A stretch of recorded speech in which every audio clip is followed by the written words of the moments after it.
They were beaten, exiled, enslaved, betrayed, yet they wrote not of vengeance, but of virtue. They lost everything, wealth, freedom, family, even their lives, yet they spoke not of despair, but of dignity. They faced the worst that humanity could inflict upon itself, and from that darkness they forged a light that still burns today, 23 centuries later. This is not the story of philosophy born in ivory towers, or whispered in comfortable academies.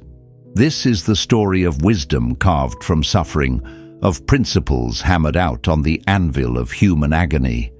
This is the story of Stoicism, not as mere intellectual exercise, but a survival manual, written in blood and tears by those who had no choice but to endure. What does it mean to be truly free when your body is in chains? How do you maintain your soul when everything you love is stripped away? How do you speak of virtue when the world rewards only vice? How do you find peace when surrounded by chaos? These were not abstract questions for the men and women you're about to meet.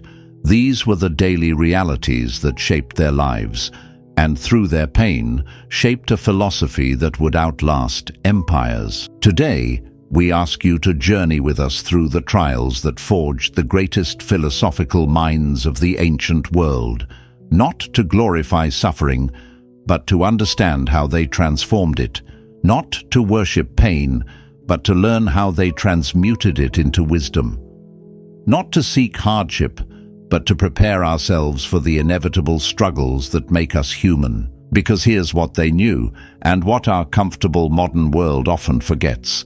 We do not become who we are meant to be in moments of ease.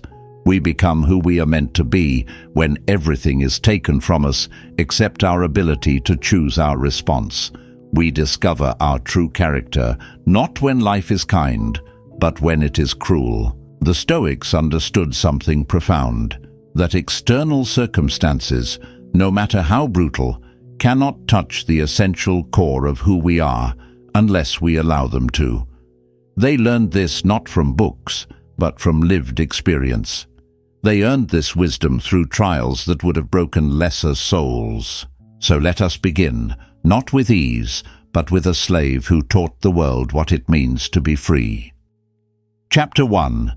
Epictetus, the slave who found inner freedom. Picture this: a young boy, perhaps 8 or 9 years old, torn from his homeland in Phrygia, what we now call Turkey, and dragged in chains to the greatest city the world had ever known.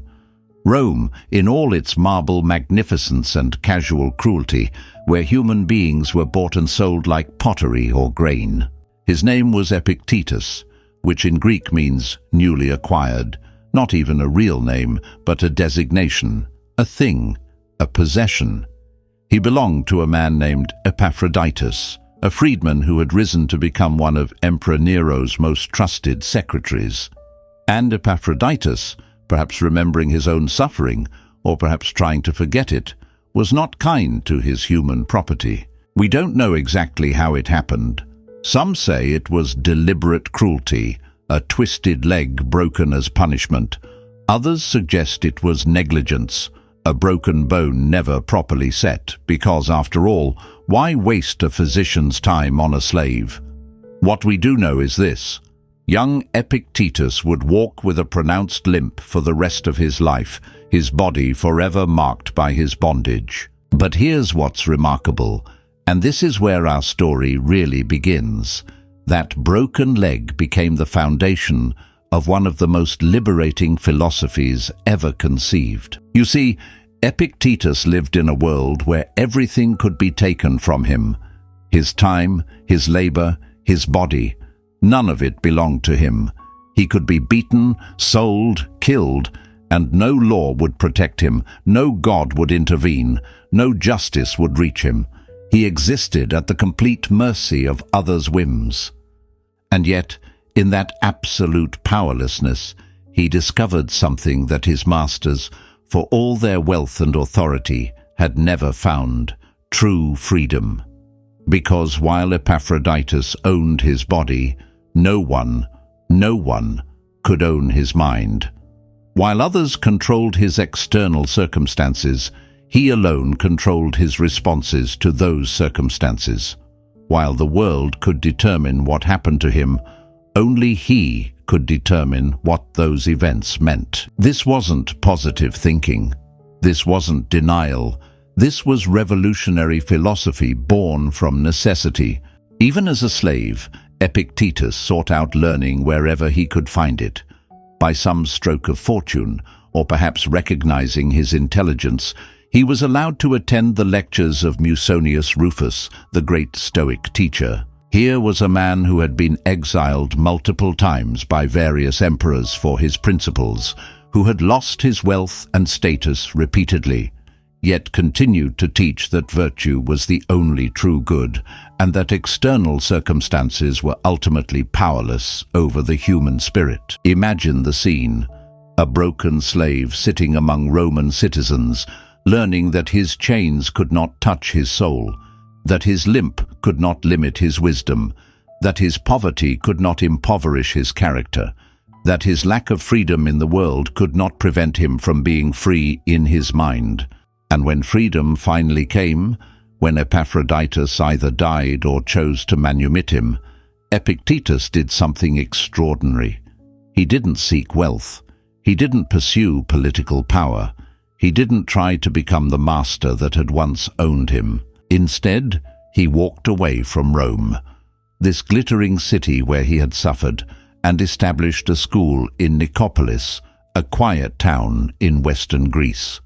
There, this former slave became one of history's greatest teachers, attracting students from across the empire, including future emperors and senators. His school was simple: no grand buildings, no luxury, just a man who had lost everything teaching others how to be free in any circumstance. His students would arrive carrying the weight of their problems: heartbreak, financial ruin, political disgrace, family tragedy, and he would teach them what he had learned in his darkest hours. "You are not your body," he would tell them, touching his own damaged leg. "You are not your circumstances. You are not what happens to you. You are your responses. You are your choices. You are your character. And these no one can take from you unless you give them away." He taught them the fundamental distinction that would become the cornerstone of Stoic philosophy: the difference between what is up to us and what is not up to us. Not up to us, our past, other people's actions, natural disasters, illness, death, what others think of us, whether we succeed or fail by external measures. Up to us, our judgments, our choices, our responses, our character, our efforts, our attention, our values. It sounds simple, doesn't it? Almost trivial. But try living it when everything is being taken from you. Try maintaining that distinction when the world is telling you that your worth depends on your wealth, your status, your achievements, your appearance, others' approval. Epictetus knew something we've forgotten: that we spend most of our lives trying to control things we cannot control, while neglecting the one thing we can: ourselves. We exhaust ourselves trying to manage outcomes, manipulate others, prevent loss, avoid pain. We make our happiness dependent on a million external variables, guaranteeing our own misery. But the former slave had learned a secret. True power lies not in controlling the world, but in controlling your response to the world. His student Arrian would later record his teachings in what we call the discourses: raw, direct, sometimes harsh conversations between teacher and student. And from these, Arrian created a summary, the Enchiridion, or Handbook, a field manual for life that Roman soldiers would carry into battle, that statesmen would consult in crisis, that ordinary people would turn to in times of loss. Listen to the voice of a man who had been property speaking about freedom. Wealth consists not in having great possessions, but in having few wants. Think about that. Here was a man who had owned nothing, literally nothing, teaching that true wealth comes not from accumulation, but from freedom, from desire. No man is free who is not master of himself. A slave teaching about mastery, but not mastery over others. Mastery over the one domain that actually belongs to us, our own minds. Don't explain your philosophy, embody it. Words from a man whose whole life was his teaching, whose broken body was proof of his principles. But perhaps the most profound thing Epictetus taught wasn't a technique or strategy, it was a way of seeing. He taught people to ask, not, "Why is this happening to me?" but, "How can I respond to this in a way that strengthens my character?" Not, "How can I avoid suffering?" but, "How can I suffer well?" And he would tell his students, "When you wake up in the morning, tell yourself, the people I deal with today will be meddling, ungrateful, arrogant, dishonest, jealous, and surly. They are like this because they can't tell good from evil. But I have seen the beauty of good and the ugliness of evil, and have recognized that the wrongdoer has a nature related to my own, not of the same blood or birth, but the same mind, and possessing a share of the divine, and so none of them can hurt me." Think about your own life for a moment. What chains are you carrying? What circumstances are you allowing to define your worth, your peace, your happiness? What external validation are you seeking? What losses are you unable to accept? What fears are you allowing to control your choices? Epictetus spent his youth in literal chains, and yet he became freer than his masters. He lost the use of his leg, and yet he stood taller than emperors. He owned nothing, and yet he possessed everything that mattered. The former slave understood what we're still learning, that freedom isn't about external circumstances. It's about internal response. That strength isn't about controlling outcomes. It's about controlling yourself. That peace doesn't come from the absence of problems. It comes from the presence of character. No one can hurt you without your permission, he taught. Not because bad things won't happen, they will. Not because people won't betray you, they will. Not because you won't face loss, illness, disappointment, and death, you will. But because in the space between what happens to you and how you respond to what happens to you, there lies your freedom, and in that space you are sovereign. In that space you are undefeatable. In that space you are already free. Epictetus died around 135 CE in his simple school, surrounded by students who had come to learn from a former slave how to be truly free.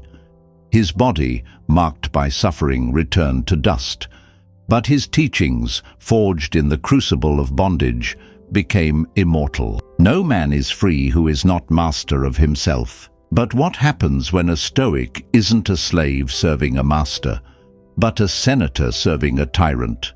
What happens when the chains aren't made of iron, but of gold? What happens when the prison isn't a cell, but a palace? Let us meet a man who would discover that sometimes the greatest slavery comes wrapped in the finest silk.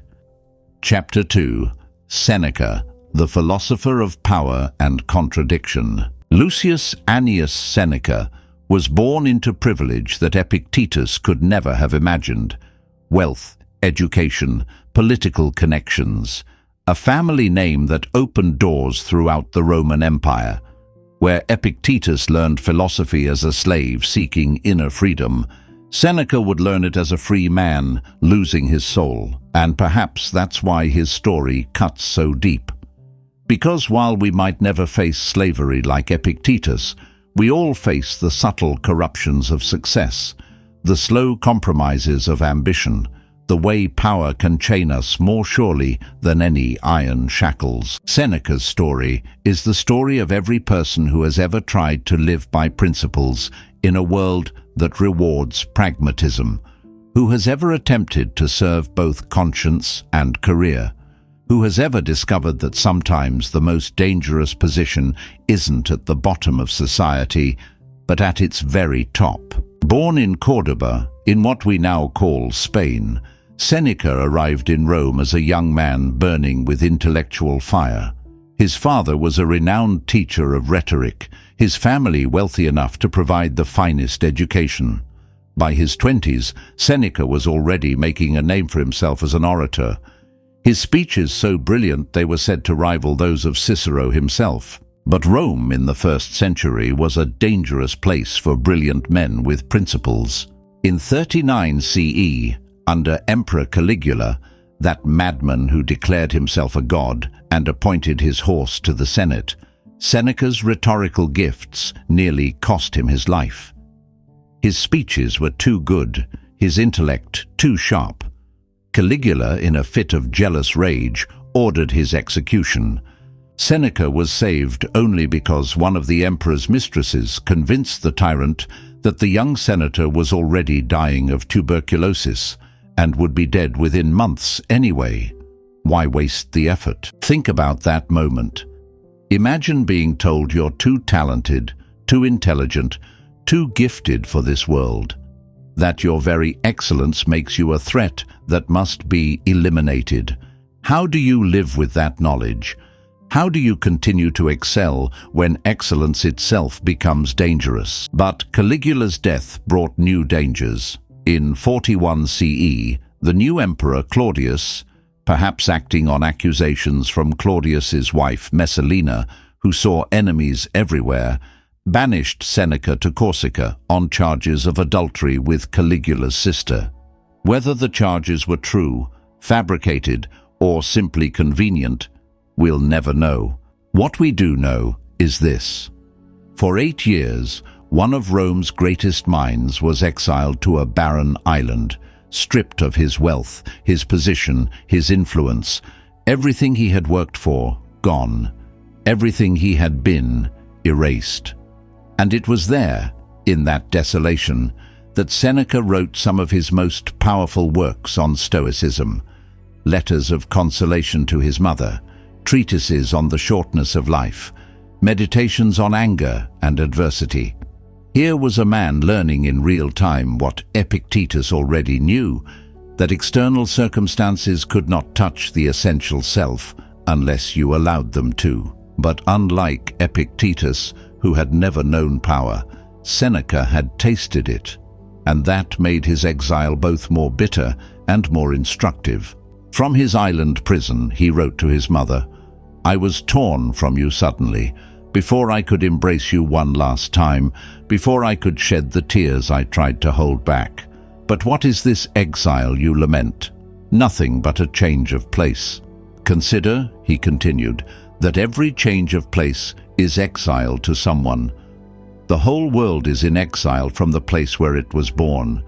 But here's where Seneca's story becomes truly complex, truly human, truly dangerous as a mirror for our own compromises. Because in 49 CE, 8 years after his banishment began, fortune smiled on him again. Claudius's new wife, Agrippina, needed a tutor for her 12-year-old son from a previous marriage, a boy named Nero. Agrippina recalled Seneca from exile and offered him the position. Here was his chance to return to Rome, to regain his status, to rebuild his fortune. All he had to do was educate a child who would someday rule the world. How could he refuse? And so began the most morally complex period of Seneca's life. For 5 years he served as tutor to young Nero, teaching him rhetoric, philosophy, statecraft. He tried to instill Stoic virtues in his pupil: justice, temperance, courage, wisdom. He genuinely believed he could shape this boy into the philosopher king that Plato had envisioned.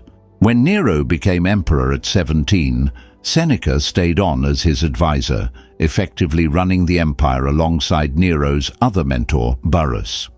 And for the first 5 years of Nero's reign, what historians would call the Quinquennium Neronis, The empire prospered under what was essentially Seneca's guidance. But here's the question that haunted Seneca then and should haunt us now. Can you serve evil without becoming evil? Can you compromise with corruption and remain uncorrupted? Can you tell yourself you're doing good while enabling bad? Because Nero was not the philosopher king Seneca had hoped to create. Even in those early good years, the signs were there. The cruelty, the vanity, the growing megalomania. And Seneca, brilliant, wealthy, powerful Seneca, told himself he could manage it, control it, contain it. He convinced himself that his influence was preventing worse outcomes, that without him, Nero would be even more destructive, that he was serving the greater good by serving a lesser evil. We know how the story ends, don't we? Nero would eventually murder his mother Agrippina, his wife Octavia, and countless others. He would burn Rome and blame the Christians. He would become the monster every tyrant becomes when power faces no restraint. And through it all, for far too long, Seneca remained. Not just remained, prospered. His wealth during the Nero years was legendary. He owned vast estates, hundreds of slaves, businesses throughout the empire. He became, by some accounts, one of the richest men in Rome. The slave Epictetus had nothing and was free. The senator Seneca had everything and was trapped. And yet, even in his compromise, even in his contradiction, Seneca produced some of the most profound Stoic writings we possess. His letters to his friend Lucilius, 124 intimate conversations between an older man and a younger, between experience and idealism, between wisdom and practice. We suffer more often in imagination than in reality, he wrote. A man who had suffered real exile, real disgrace, real fear, teaching others about the difference between actual pain and anticipated pain. Every new beginning comes from some other beginning's end. A man who had been forced to begin again multiple times, offering hope to others facing their own renewals. The willing, destiny guides them. The unwilling, destiny drags them. A man learning, perhaps too late, the difference between choosing your path and being chosen by it. But perhaps his most haunting insight was this: no one can have all he wants, but a man can refrain from wanting what he has not got, and cheerfully make the best of a bird in the hand. Think about the context.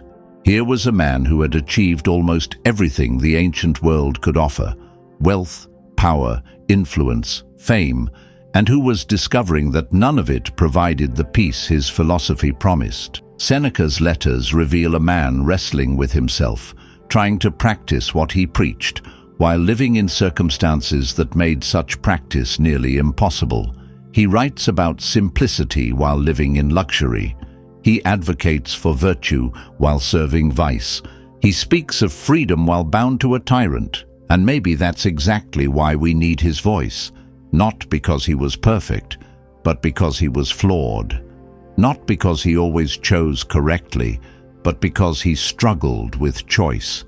Not because he was a saint, but because he was human. The end, when it came, was swift and brutal. In 65 CE, Nero accused Seneca of complicity in a plot against his life. Whether Seneca was actually involved, we'll never know.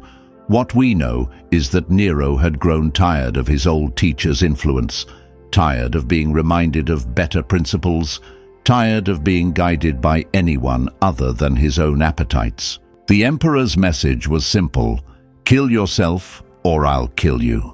Seneca, now in his late 60s, chose his death as he had not always chosen his life. Surrounded by friends, he opened his veins in a warm bath, the Roman way for a philosopher to die. As his life ebbed away, he continued to dictate his thoughts to scribes, teaching until the very end. His wife Pompeia tried to die with him, opening her own veins. But Nero's soldiers intervened and saved her, not from mercy, but because her death served no political purpose. Seneca's last hours were spent not in regret for his compromises, but in gratitude for the opportunity to finally choose without constraint. In death, he found the freedom that had eluded him in life. We suffer more often in imagination than in reality. What are we to make of Seneca? How do we judge a man who wrote brilliantly about virtue while accumulating vast wealth? Who advocated for Stoic principles while serving an unstable tyrant? Who taught about the unimportance of external goods while possessing them in abundance? Perhaps we judge him as he would have judged himself, not as a perfect Stoic, but as a human being trying to practice philosophy in an imperfect world. Perhaps his greatest teaching isn't in his moments of moral clarity, but in his moments of moral struggle, because who among us hasn't compromised our principles for advancement? Who hasn't told themselves they can change the system from within while being changed by it instead? Who hasn't accumulated things while teaching others that things don't matter? Seneca's tragedy isn't that he failed to be perfect. It's that he knew what perfection looked like and chose otherwise. It's that he had the wisdom to see clearly and the weakness to act blindly. It's that he possessed the tools for freedom, but used them to forge his own chains. And his grace? His grace is that he never stopped trying, never stopped teaching, never stopped believing that philosophy could transform lives, even when he struggled to let it transform his own. In his final letter to Lucilius, written perhaps just days before his forced suicide, he offered this: "Every new beginning comes from some other beginning's end." He could not have known that his end would become a beginning for countless others, that his struggles with hypocrisy would help others recognize their own, that his failure to live perfectly by Stoic principles would make those principles more human, more accessible, more real. Seneca learned what wealth could and couldn't buy, what power could and couldn't protect, what compromise could and couldn't justify. His life stands as both warning and comfort. Even the wisest among us will fail to live up to our own standards. But the attempt to live virtuously, even when we fall short, still has meaning, still has value, still teaches. We suffer more often in imagination than in reality, from a man who suffered in both realms. A reminder that most of our torment is self-inflicted, and therefore within our power to change. Now meet the man who ruled an empire, and still questioned his soul in silence. A Caesar who would discover that absolute power brings not absolute freedom, but absolute responsibility to one's own conscience. Chapter 3. Marcus Aurelius, the emperor who suffered in silence. What is the loneliest job in the world? It might be emperor of Rome. And what is the cruelest irony of power? That those who possess it most completely often understand it least. But in 161 CE, the Roman throne passed to a man who understood both power and its limits better than perhaps any ruler in human history. Marcus Aurelius never wanted to be emperor. Think about that for a moment. In an age when men murdered their own families for a chance at the purple, when generals unleashed civil wars for a glimpse of ultimate power, when senators bankrupted themselves pursuing political office, the most powerful position on earth fell to a man who saw it as a burden, not a prize. And perhaps that's exactly why he was the right man for it. Perhaps that's why his private thoughts, written never for publication, but only for his own moral guidance, became one of the most profound philosophical works ever created. Perhaps that's why a man who commanded legions and ruled continents left us not tales of conquest, but meditations on humility. Born Marcus Annius Verus in 121 CE, he was adopted into privilege and groomed for power from childhood. His adoptive father, Antoninus Pius, was emperor, and it was clear from early on that Marcus would inherit the throne. But unlike most princes, he spent his youth not in debauchery or military campaigns, but in philosophical study. He studied under the greatest minds of his time, Stoic philosophers, Platonic thinkers, masters of rhetoric and law. But it was to Stoicism that he was most drawn, to the idea that virtue was the only true good, that external circumstances could not touch the essential self, that one's duty was to serve the common good, regardless of personal cost. Beautiful principles for a philosopher, crushing burdens for an emperor. When Antoninus died in 161 CE, Marcus ascended to the throne at the age of 40, and almost immediately the weight of the world fell upon him. The Parthian Empire invaded the eastern provinces. Germanic tribes pressed against the northern borders. Plague swept through the empire, killing millions.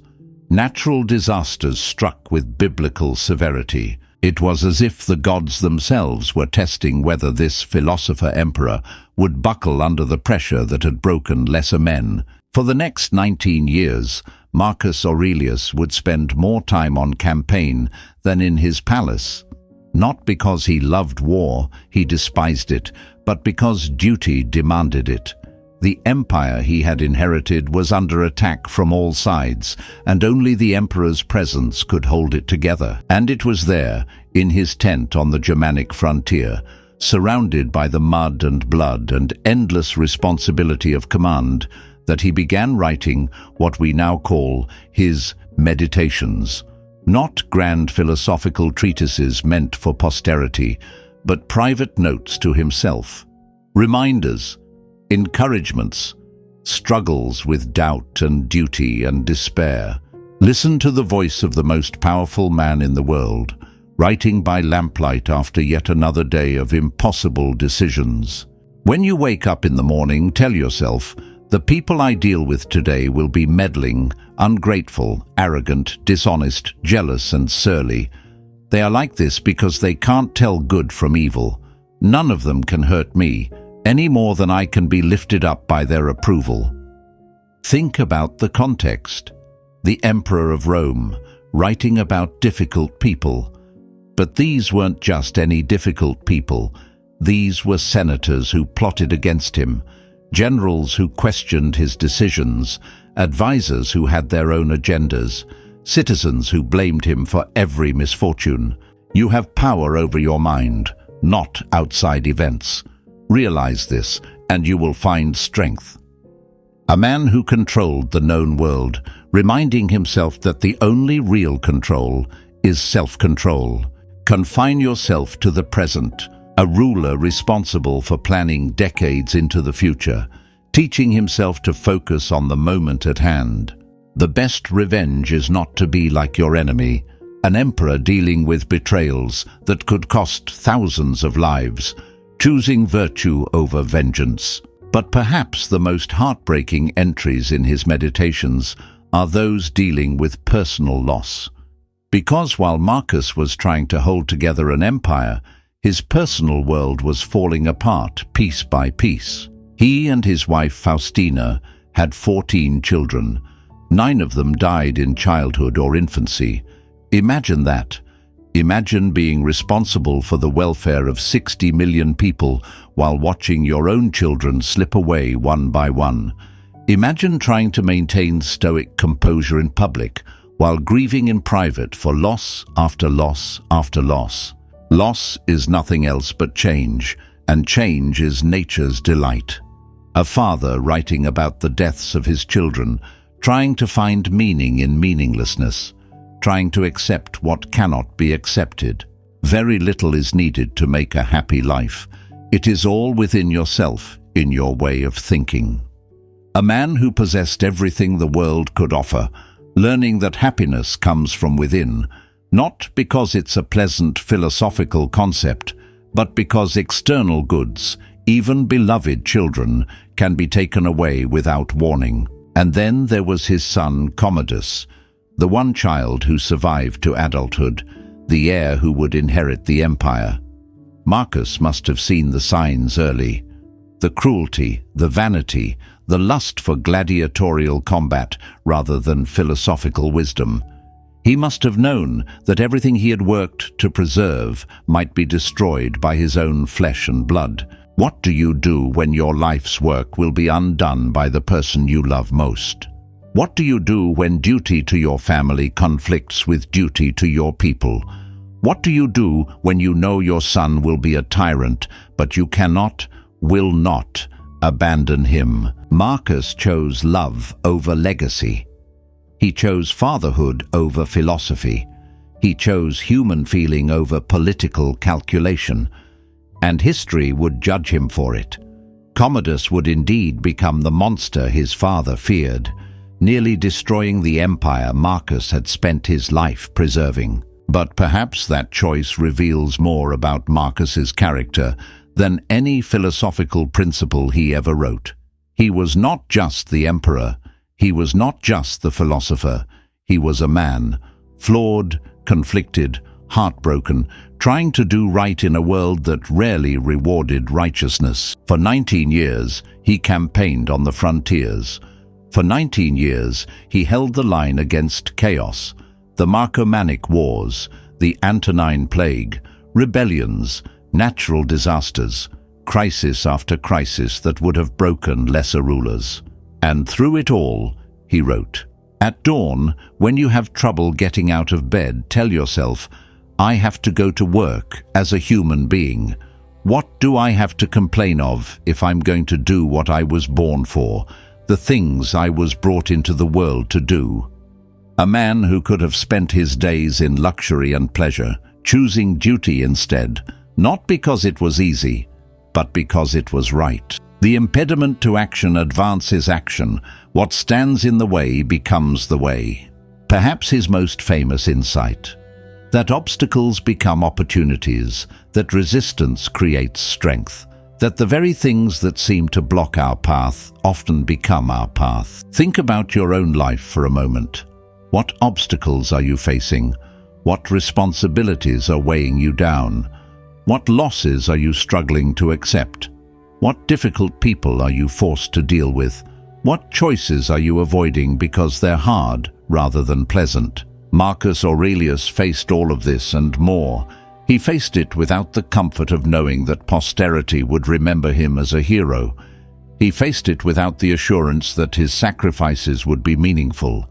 He faced it simply because it was his duty as a human being to face it well. "When you arise in the morning," he wrote, "think of what a precious privilege it is to be alive, to breathe, to think, to enjoy, to love." A man who had every reason to be cynical about life, choosing gratitude instead. Waste no more time arguing what a good man should be. Be one. A ruler who could have spent his days in theoretical discussions, choosing action over analysis. The universe is change. Our life is what our thoughts make it. A leader dealing with forces beyond any individual's control, recognizing that his response to those forces was entirely within his power. In March of 180 CE, on campaign along the Danube, Marcus Aurelius fell ill with what was probably plague, the same disease that had ravaged his empire for decades. He had given his life to service. Now service had taken his life. As he lay dying, his advisors asked for final instructions. His response was pure Marcus: "Do not weep for me. Think rather of the plague and the deaths of so many others." Even in death, his thoughts were not for himself, but for others. Even in his final moments, he chose duty over self-pity. His last recorded words were to his son Commodus: "Take care that you do not think lightly of the many good things that have been given to you." A father's final attempt to instill virtue in a son he loved, but could not save from himself. Marcus Aurelius died as he had lived, thinking not of what he was losing, but of what he had been privileged to experience. Not of the burdens he had carried, but of the opportunity he had been given to carry them. Not of the imperfection of the world he was leaving behind, but of the duty he had been honored to fulfill within it. The impediment to action advances action. What stands in the way becomes the way. What stands in your way? What obstacles are you cursing instead of using? What responsibilities are you avoiding instead of embracing? What losses are you allowing to defeat you instead of teach you? Marcus Aurelius shows us that there is no circumstance so difficult that it cannot be met with dignity, no burden so heavy that it cannot be borne with grace, no loss so painful that it cannot be transformed into wisdom. He shows us that true strength is not the absence of struggle, but the presence of character in the midst of struggle. That true power is not the ability to control outcomes, but the willingness to control ourselves, regardless of outcomes. That true victory is not defeating others, but not being defeated by circumstances. The emperor who never wanted to rule became one of history's greatest rulers. The philosopher forced into action became one of philosophy's greatest teachers. The man who suffered in silence became one of humanity's loudest voices for virtue, courage, and hope. The impediment to action advances action. What stands in the way becomes the way. And what of the teacher who refused to bend, even when Rome exiled him again and again? What of the man who believed that philosophy should be lived, not merely discussed? What of the iron will that shaped the slave who became the empire's greatest teacher? Meet Musonius Rufus, the Roman Socrates, the man who chose principle over comfort so many times that exile became his second home. Chapter 4. Musonius Rufus, the Iron Philosopher. There are philosophers who teach from ivory towers, and there are philosophers who teach from prison cells. There are thinkers who write beautiful theories about virtue, and there are men who stake their lives on those theories. Musonius Rufus was emphatically the latter, a man so committed to living his principles that 3 different emperors found his very existence intolerable. They called him the Roman Socrates. It was not entirely a compliment. Born around 20 to 30 CE into the equestrian class, wealthy enough to matter, not noble enough to be untouchable, Musonius Rufus should have lived a comfortable life of moderate political engagement and philosophical dilettantism. Instead, he chose to become the most dangerous man in Rome, a teacher who actually believed what he taught. His philosophy was simple and therefore revolutionary. Virtue is the only true good, vice the only true evil, and everything else, wealth, poverty, health, sickness, praise, blame, even life and death, is indifferent. Not indifferent in the sense of not mattering, but indifferent in the sense that they could not make you a better or worse person unless you chose to let them. This wasn't abstract theorizing for Musonius. This was a program for living.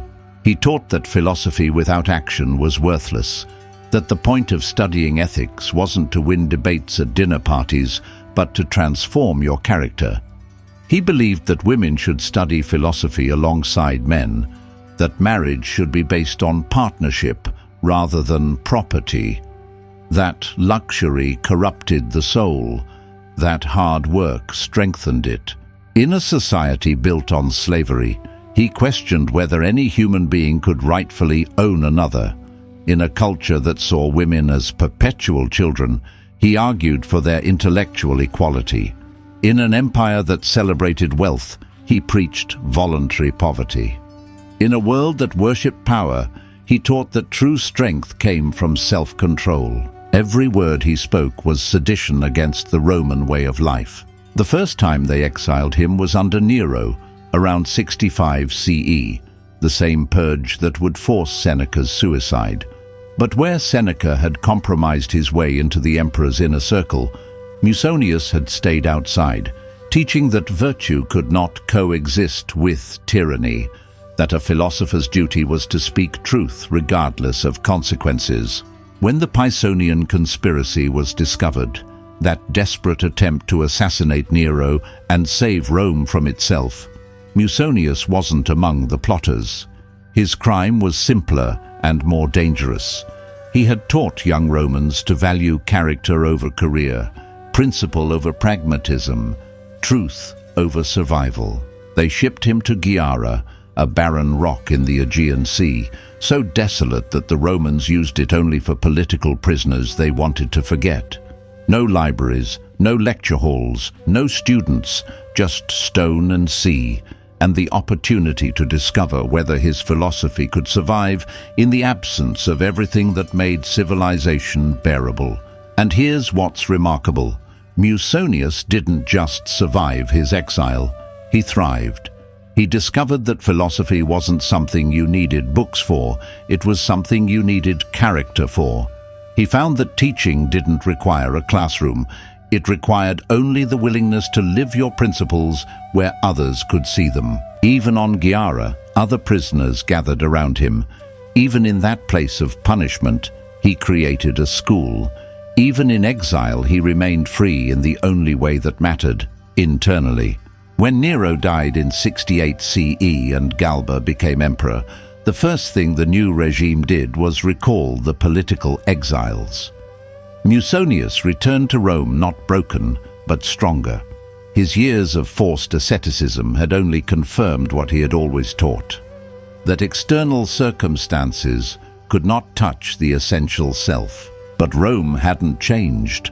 If anything, it had gotten worse. The year 69 CE was called the Year of the Four Emperors, a brutal civil war that saw Galba, Otho, Vitellius, and finally Vespasian claim the throne in bloody succession. It was a time when survival meant keeping your head down, your mouth shut, and your principles flexible. Musonius did the opposite. When Vitellius's forces were marching on Rome, when violence filled the streets and citizens were choosing sides based on expedience rather than justice, Musonius walked out to meet the advancing army. Not to fight, he carried no weapons, but to talk. He believed, with the naive courage that only true philosophers possess, that he could persuade soldiers to lay down their arms through the power of reasoned argument. He believed that philosophy could overcome force, that virtue could defeat violence, that truth could stop an army. They laughed at him. These battle-hardened legionaries, marching to install their general as emperor, listened to this middle-aged philosopher lecture them about justice and virtue and the futility of violence, and they laughed. But they didn't kill him. Maybe they were amused by his audacity. Maybe they respected his courage. Maybe they were just too busy with more practical matters than dealing with one idealistic teacher. Musonius returned to Rome, unsuccessful but unashamed. He had done what his philosophy demanded, spoken truth to power, even when power wasn't listening. Under Vespasian, Musonius finally found the stability to teach properly. Students flocked to his lectures, not just Romans, but visitors from throughout the empire. Among them was a young slave named Epictetus, who would carry his master's teachings into the next century and beyond.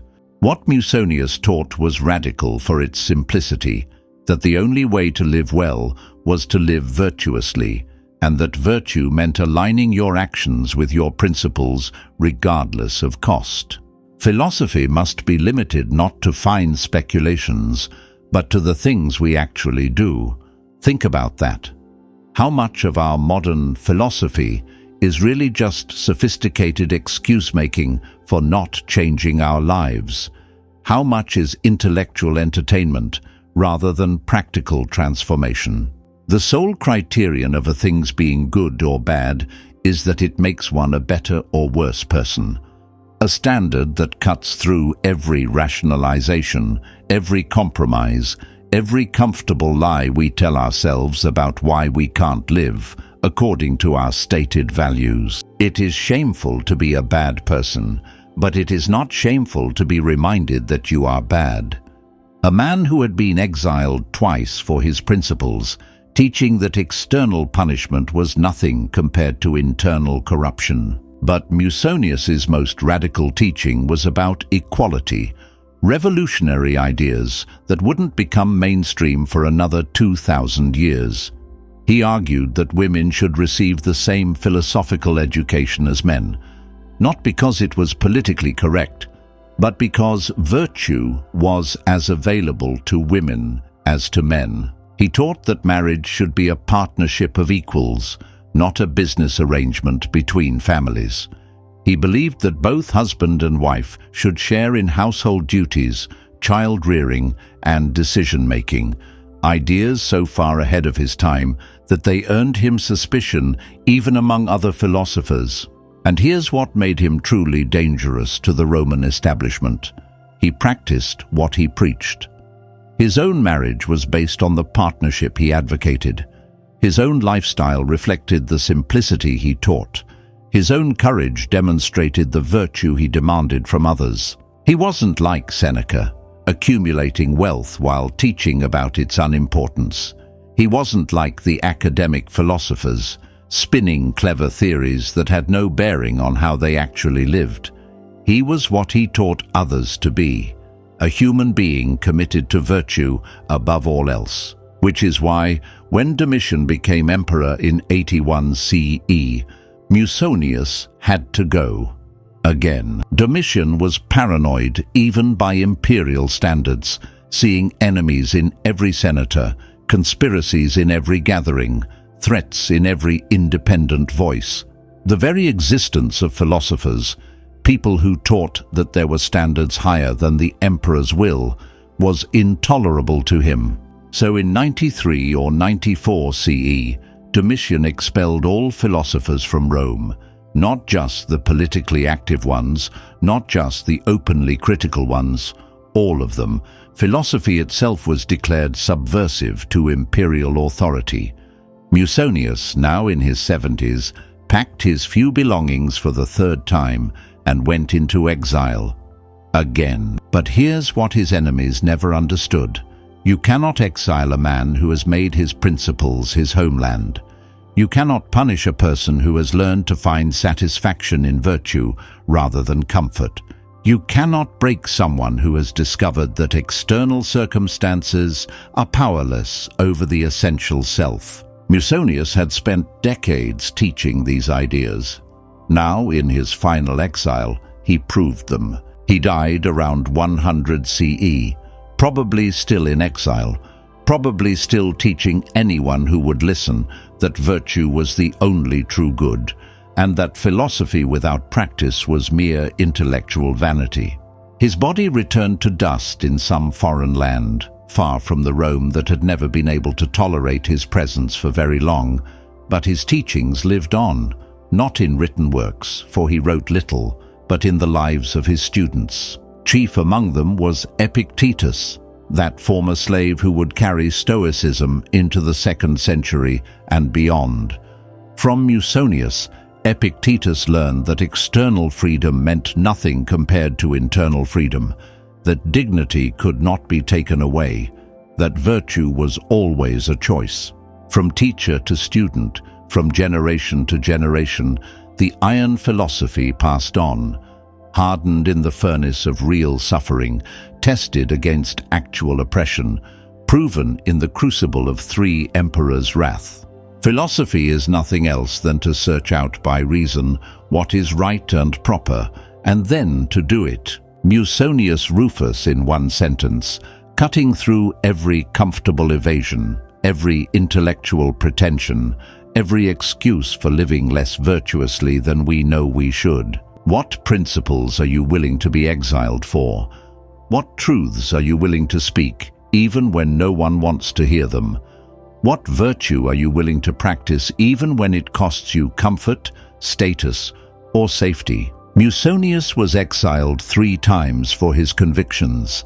How many times are you willing to be inconvenienced for yours? He shows us that there is no middle ground between integrity and compromise, between living your values and merely talking about them, between being a philosopher and merely playing one in the classroom. He shows us that true strength is not the absence of opposition, but the presence of principle in the face of opposition.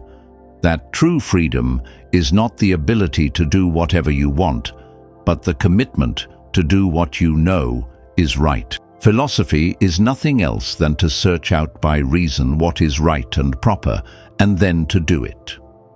And now we meet the man whose uncompromising principles would make him the gold standard of Stoic virtue. A senator so committed to republican ideals that he chose death rather than bow to Caesar, leaving a legacy that would inspire his daughter to her own legendary act of courage. Chapter 5. Cato the Younger, the Unbending Republic. In the history of human integrity, few names shine as brightly or as uncompromisingly as Marcus Porcius Cato, Cato the Younger, great-grandson of the famous Cato who destroyed Carthage, heir to a tradition of Roman virtue that valued principle above life itself.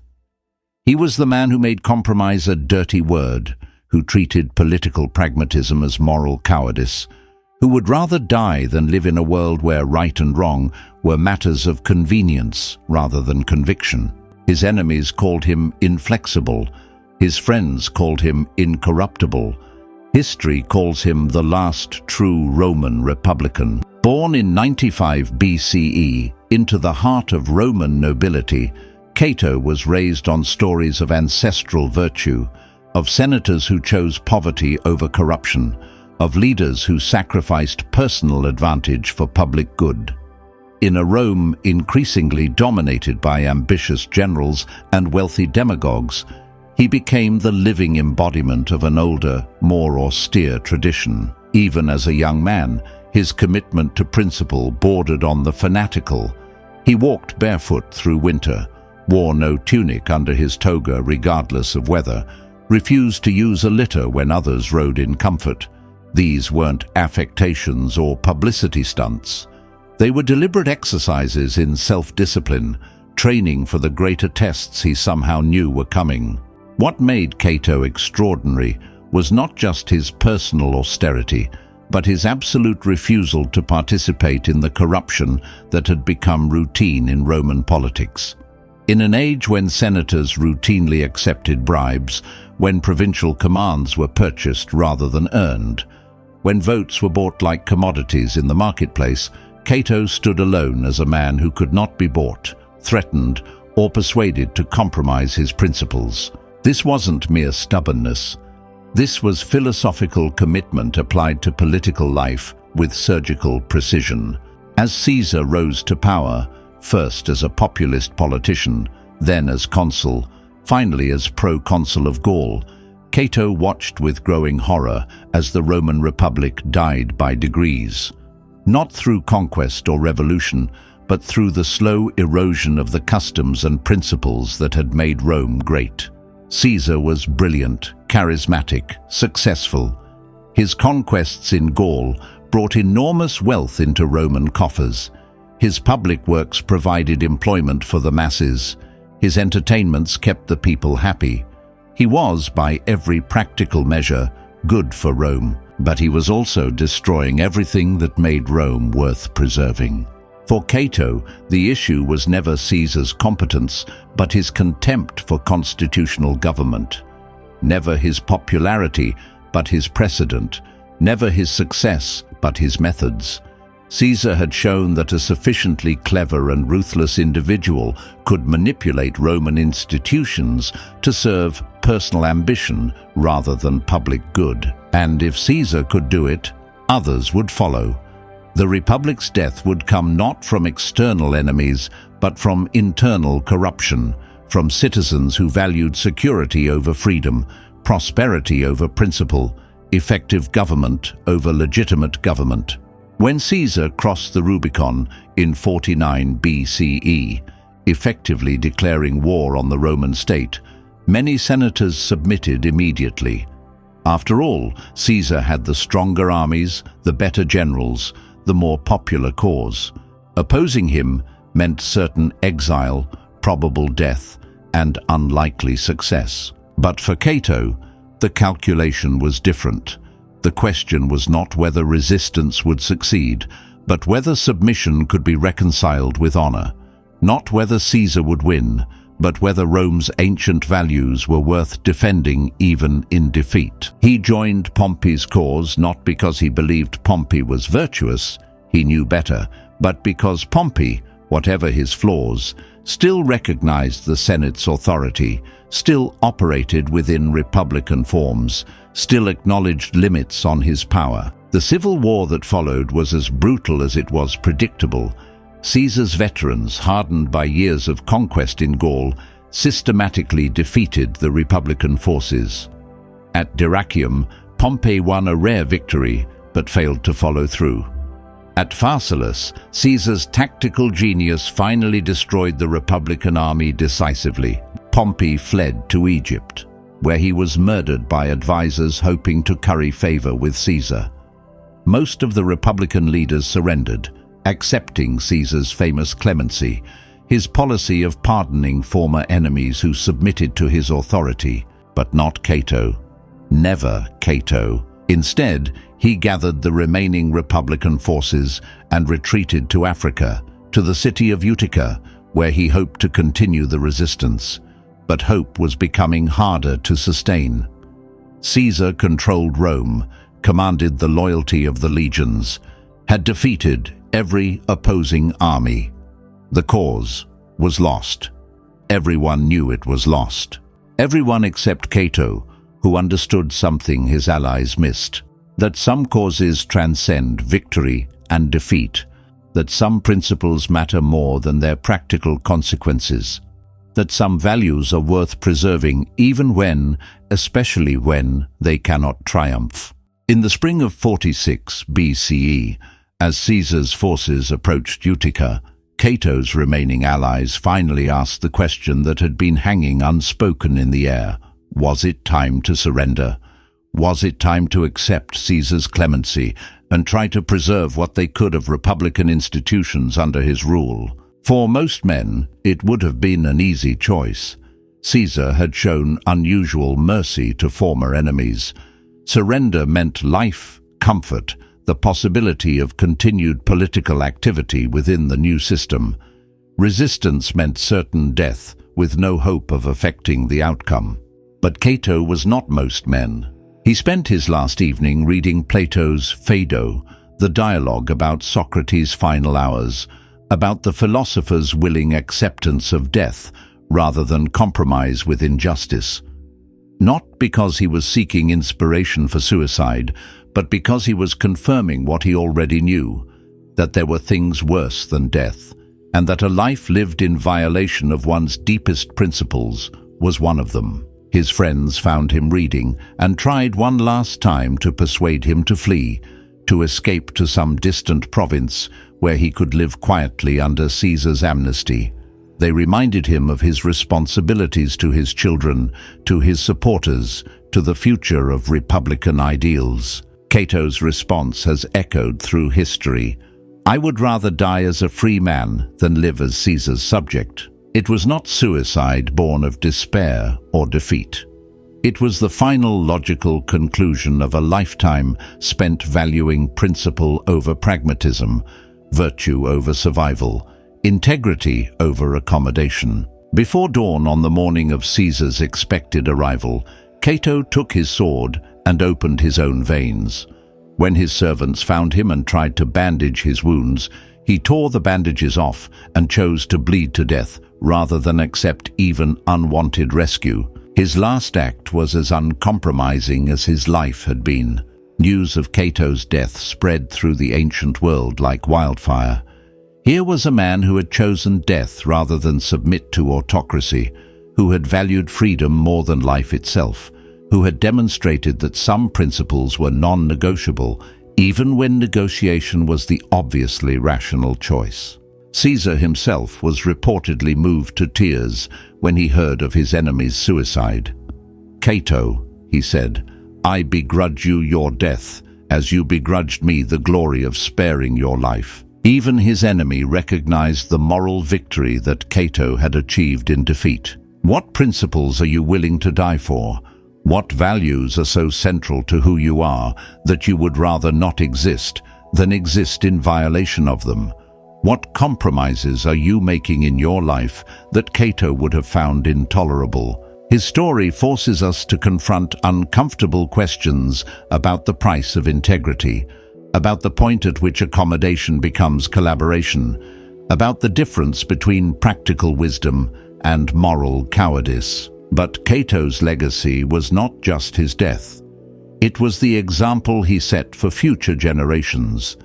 His uncompromising virtue became the standard against which other leaders would be measured.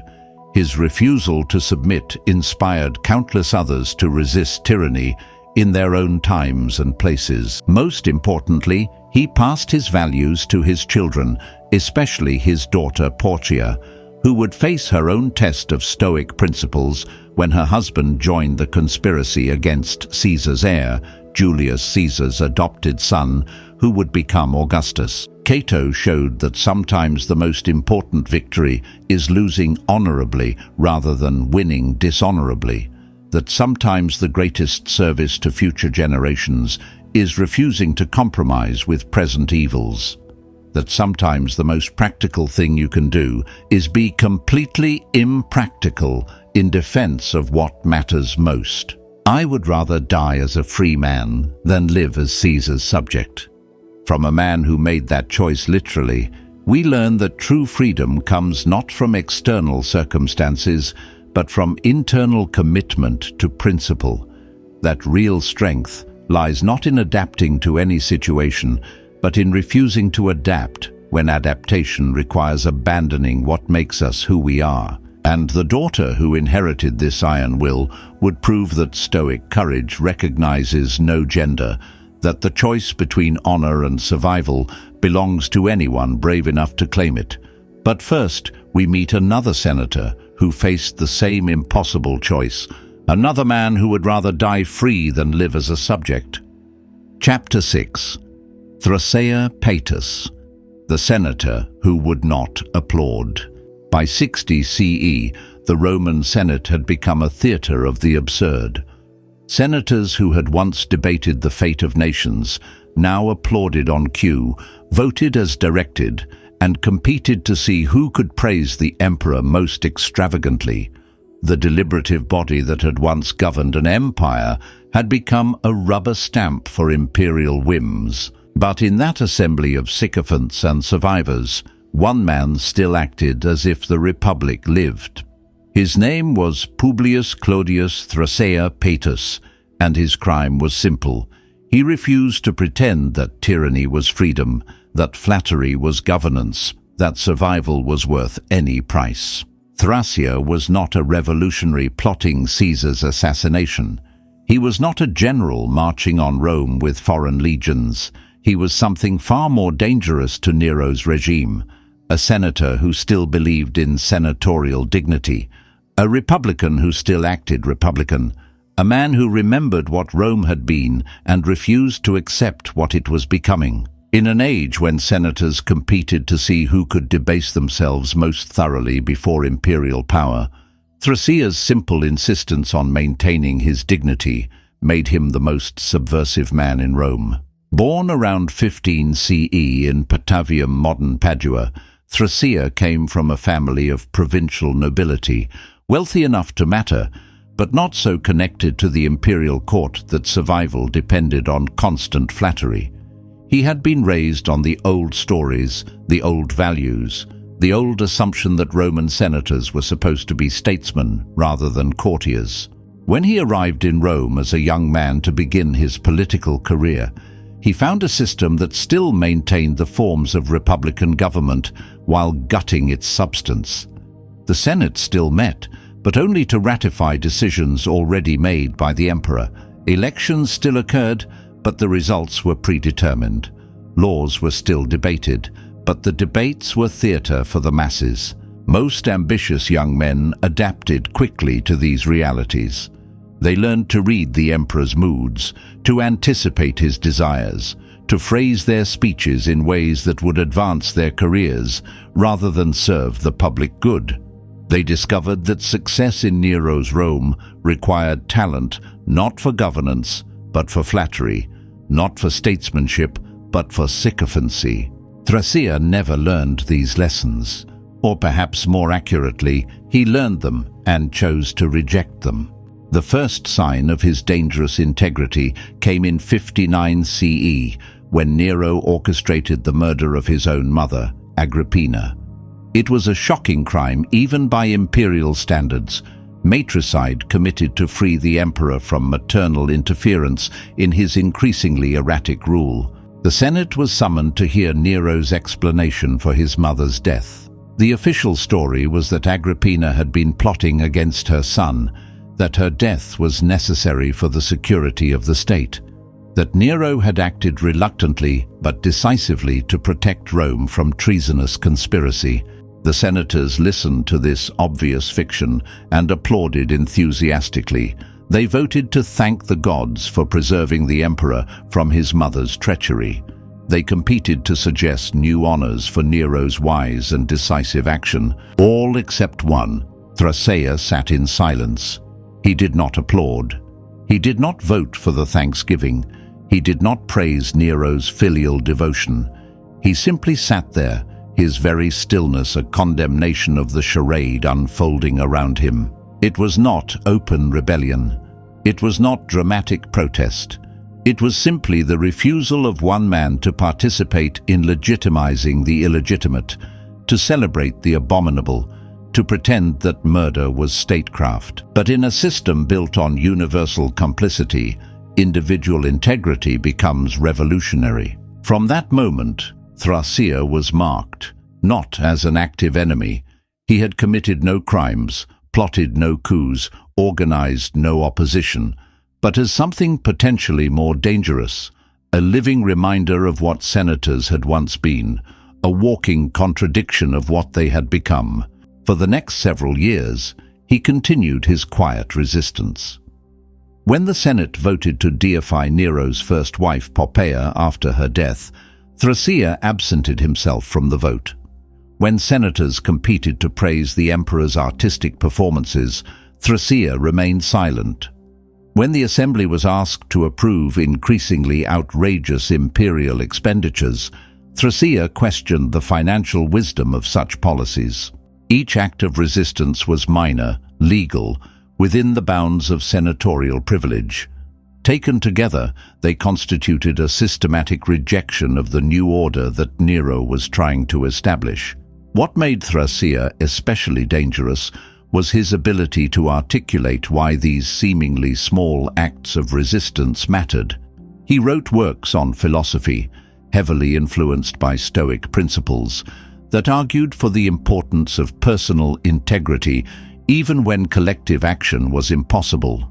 He taught that in an corrupt system, the most important political act an individual could perform was simply refusing to be corrupted. That when institutions failed, character became the last line of defense against tyranny. That sometimes the greatest service to the state was opposition to the government. His philosophical writings made him a teacher as well as a senator. Young Romans who still believed in republican virtues sought him out, learning from him not just political theory, but practical ethics, how to maintain integrity under pressure, how to resist without rebellion, how to preserve principles when institutions had abandoned them. Among his students and admirers was his own son-in-law, Helvidius Priscus, who would carry on Thrasea's tradition of principled opposition. And at home, he was married to a woman whose own commitment to virtue would soon be tested in the most dramatic way possible. Her name was Arria Major. The marriage between Thrasea and Arria was not just a political alliance, but a meeting of minds, a partnership between two people who shared the same uncompromising commitment to virtue. She understood the risks he was taking with his quiet resistance. She supported his refusal to compromise even when that refusal threatened their family's security.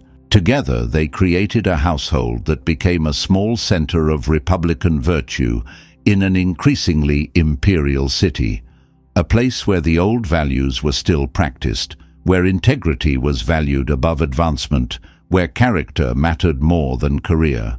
But by 66 CE, Nero's paranoia had reached critical levels. The Great Fire of Rome had destroyed much of the city. The emperor's artistic pretensions and financial excesses had reached levels that even his supporters found embarrassing. Rumors of plots and conspiracies filled the air, and Nero was beginning to see enemies everywhere. In this atmosphere, Thrasea's quiet dignity became intolerable. His very existence was a reproach to senators who had learned to survive through submission. His continued integrity made their compromises look like cowardice. His refusal to participate fully in the imperial cult made him a symbol of resistance that others might rally around. The charges brought against him were revealing in their very weakness, that he seldom attended Senate meetings, that when he did attend, he often remained silent, that he had failed to take the oath of loyalty with sufficient enthusiasm, that his philosophical writings encouraged disrespect for authority. In other words, his crime was being insufficiently servile. His offense was maintaining too much dignity. His treason was remembering what Rome had once been. When the trial began, everyone knew how it would end. Nero had already decided that Thrasea must die. The only question was whether he would be allowed to choose his own method of death, the traditional privilege granted to senators condemned for treason. Thrasea's friends begged him to flee, to escape to some distant province where he might live quietly under a false name. They reminded him of his responsibilities to his family, to his students, to the future of republican ideals. But Thrasea had learned from Cato's example. Flight would be an admission that his principles had been wrong, that accommodation with tyranny was possible, that survival was more important than integrity. When the verdict was announced, death by his own hand, Thrasea received it with the same calm dignity that had characterized his entire career. He was granted the traditional Roman privilege of choosing how to die, and he chose the method of philosophers, opening his veins in a warm bath, surrounded by friends and family. But his death would not be just a personal tragedy, it would be a family drama, a test of whether the principles he had lived by could sustain those who loved him in their hour of greatest trial. As he prepared to die, as he felt his life ebbing away with his blood, Thrasea looked at his wife Arria, this woman who had supported his integrity even when it cost them everything, and saw that she was preparing to die with him. She had taken a dagger and was preparing to open her own veins, to follow her husband into death, rather than live in a world where virtue was treason, where dignity was rebellion, where integrity was a capital crime. Thrasea could have let her die with him. In Roman tradition, it would have been a noble end to a noble marriage, two virtuous people choosing death together rather than life under tyranny. Instead, he hesitated, because death, he realized, might be the easy choice. Living with integrity in an evil world, that was the harder path, the more demanding test of Stoic virtue. What happened next would become one of the most famous scenes in Roman history, a moment that would define both courage and love for centuries to come. But to understand that moment fully, to appreciate its meaning completely, we must first see it through the eyes of the woman who spoke words that still echo through eternity. We must meet Arria Major, the wife who proved that sometimes the most powerful statement about life comes through the willing embrace of death. Chapter 7. Arria Major, the Stoic Dagger. Chapter 7. Arria Major, the Stoic Dagger. Some moments in history transcend their time and place to become eternal symbols of human courage. Some words, once spoken, echo through the centuries with undimmed power. Some gestures of love become immortal precisely because they embrace mortality without fear. What happened next in that quiet room in Rome, as Thrasea Paetus prepared to die for his principles, would become one of the most profound expressions of Stoic virtue ever recorded. Not a philosophical argument or a written treatise, but three simple words that contained within them the entire meaning of what it means to live and die with dignity. Picture the scene. Thrasea, lying in the warm bath that would ease his passing, his life's blood slowly flowing away with the water that had been prepared for his final philosophical act. Around him, friends and family maintaining the quiet dignity that Roman tradition demanded at such moments. And there, kneeling beside the bath, his wife, Arria Major, this woman who had stood by him through years of dangerous principle, who had supported his integrity even when it threatened their security, who had shared his commitment to virtue even when virtue had become treason. She held a dagger in her hands. But this was not a scene of despair or madness. This was Roman nobility confronting the ultimate choice with characteristic courage. Arria had made her decision. If her husband must die for refusing to compromise his principles, then she would die for refusing to compromise her love. In the Roman world, such joint suicide was not unknown among noble couples facing destruction. It was considered honorable, even admirable, a final expression of marital unity, a shared rejection of life under unacceptable terms. But Thrasea, bleeding and weakening but still thinking clearly, hesitated. Because in that moment, this man who had spent his life thinking about virtue, about duty, about the proper response to impossible circumstances, realized something that cut to the heart of Stoic philosophy, that choosing death might be easier than choosing life, that dying with dignity might be simpler than living with integrity, that the supreme test of virtue was not leaving the world nobly, but remaining in it courageously. "Arria," he said, his voice growing weaker, "you do not need to follow me. Live and preserve what we have stood for. Live and teach others what we have tried to embody." But Arria had made her own calculation, applied her own philosophy, reached her own conclusion about what virtue demanded in this circumstance. She looked at her husband, this man she had chosen to love, had chosen to support, had chosen to share a life of principled opposition to tyranny. And she knew that some partnerships transcend even death.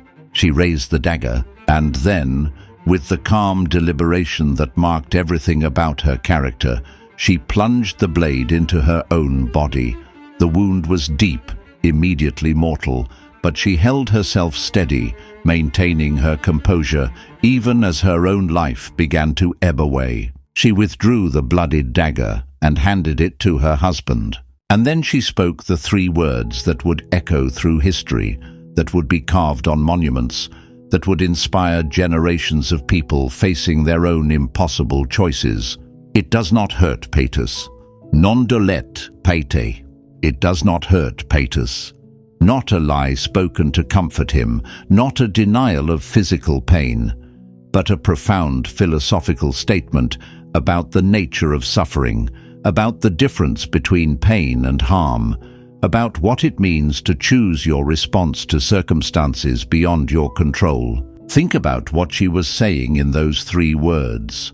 Think about what she was teaching in that final moment. She was saying that the physical sensation of the dagger was nothing compared to the spiritual wound of living without honor, that the pain of dying was less than the agony of compromise, that what truly hurts is not what happens to your body, but what happens to your character when you betray your deepest principles. She was demonstrating that courage is not the absence of fear, but the judgment that something else is more important than fear.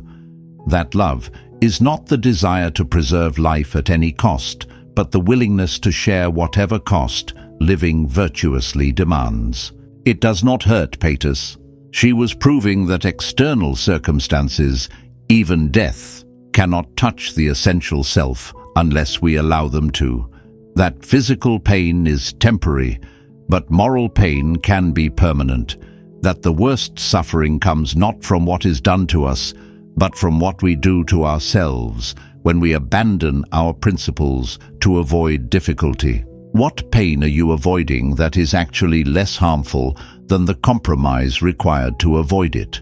What difficulty are you refusing to face because you've convinced yourself it will hurt more than the gradual erosion of your character that avoidance requires? Arria Major shows us that sometimes the most loving thing we can do is refuse to let others face their challenges alone. That sometimes the deepest partnership involves sharing not just joy and comfort, but also principle and consequence. But her words carried another meaning as well, a meaning that made them even more powerful to those who heard them and those who would read about them across the centuries. She was teaching Thrasea in his final moments that the choice they were making together was not a defeat but a victory, that choosing death rather than dishonor was not a loss but a triumph, that maintaining their integrity even unto death was not painful but liberating, because when you are finally, completely aligned with your deepest values, when you are acting in perfect harmony with your highest principles, when you are choosing virtue over survival, that doesn't hurt, that heals, that completes, that fulfills the deepest human need for meaning and purpose. Thrasea took the dagger from his wife's hand. Their blood mingled in the water that would carry both their lives away. Together, they had made the ultimate Stoic choice, to control their response to circumstances they could not control, to choose their exit from a world that had become incompatible with their values. They died as they had lived, together with dignity, on their own terms. The news of their joint suicide sent shockwaves through Rome. Here was a couple that had chosen death rather than submit to tyranny, that had valued honor more than life itself, that had demonstrated the ultimate form of resistance to absolute power, the refusal to be conquered internally even when defeated externally. Nero could kill their bodies, but he could not kill their example. He could silence their voices, but he could not silence the echo of their choice. He could end their lives, but he could not diminish the meaning of how they chose to live and die. The story of Arria's final words spread throughout the empire and beyond. In an age when most people bent their principles to accommodate power, here was a woman who had bent power to accommodate her principles, in a world where compromise had become the highest virtue. Here was someone who had chosen integrity as the ultimate value. It does not hurt, Paetus. What would you be willing to die for? Not in some abstract theoretical sense, but in the concrete reality of your daily choices. What principles are so central to who you are that you would rather cease to exist than exist in violation of them? And perhaps more importantly, what are you willing to live for? What values are you willing to endure difficulty to preserve? What integrity are you willing to maintain, even when maintaining it is inconvenient, costly, or dangerous? Arria Major teaches us that true partnership means sharing not just benefits, but burdens, not just joys, but responsibilities, not just comfort, but commitment. That the deepest love is not the desire to protect someone from all difficulty, but the willingness to face difficulty together when difficulty serves a higher purpose. She teaches us that pain is inevitable, but suffering is optional, that we always retain the power to choose what our experiences mean, regardless of what those experiences are, that circumstances can determine what happens to us, but only we can determine what happens within us. Most profoundly, she teaches us that there are things worth any sacrifice to preserve, that some values transcend even life itself, that the integrity of the human spirit can remain intact even when everything else is stripped away. It does not hurt, Paetus. From a woman facing death with a dagger in her hand, we learn that the deepest pain comes not from external circumstances, but from internal betrayal of what we know to be right. That the worst suffering is not physical, but spiritual, the agony of living in violation of our deepest convictions. Her 3 words became a rallying cry for everyone who has ever had to choose between comfort and character, between survival and principle, between compromise and integrity. They remind us that courage is not merely the absence of fear, but the presence of something more important than fear. It does not hurt, Paetus. The blood of Arria and Thrasea mingled in that Roman bath, but their example flowed much farther, into the lives of everyone who understood that some things are worth dying for because they are the only things worth living for. And among those who inherited this legacy of principled courage was Thrasea's daughter by a previous marriage, a young woman who would prove that her father's iron will and her stepmother's courage could live on in the next generation. Meet Porcia Catonis, daughter of the unbending Cato, who would face her own impossible choice. Chapter 8. Porcia Catonis, daughter of Stoic resolve.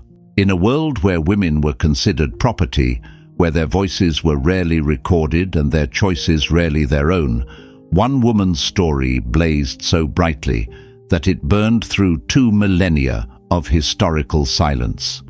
Her name was Porcia Catonis, Porcia, daughter of Cato, and she would prove that Stoic virtue recognizes no gender, that courage belongs to no single sex, and that some principles are worth dying for regardless of what body houses them.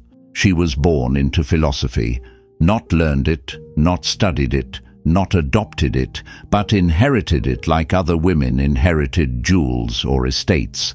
Her father was Marcus Porcius Cato, known to history as Cato the Younger, one of the most uncompromising Stoics who ever lived.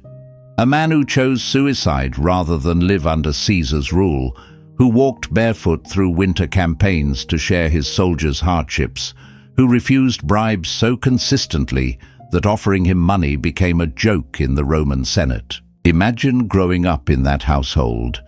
Imagine learning to read not from children's stories, but from philosophical treatises. Imagine having bedtime stories about heroes who chose death before dishonor, virtue before comfort, principle before survival.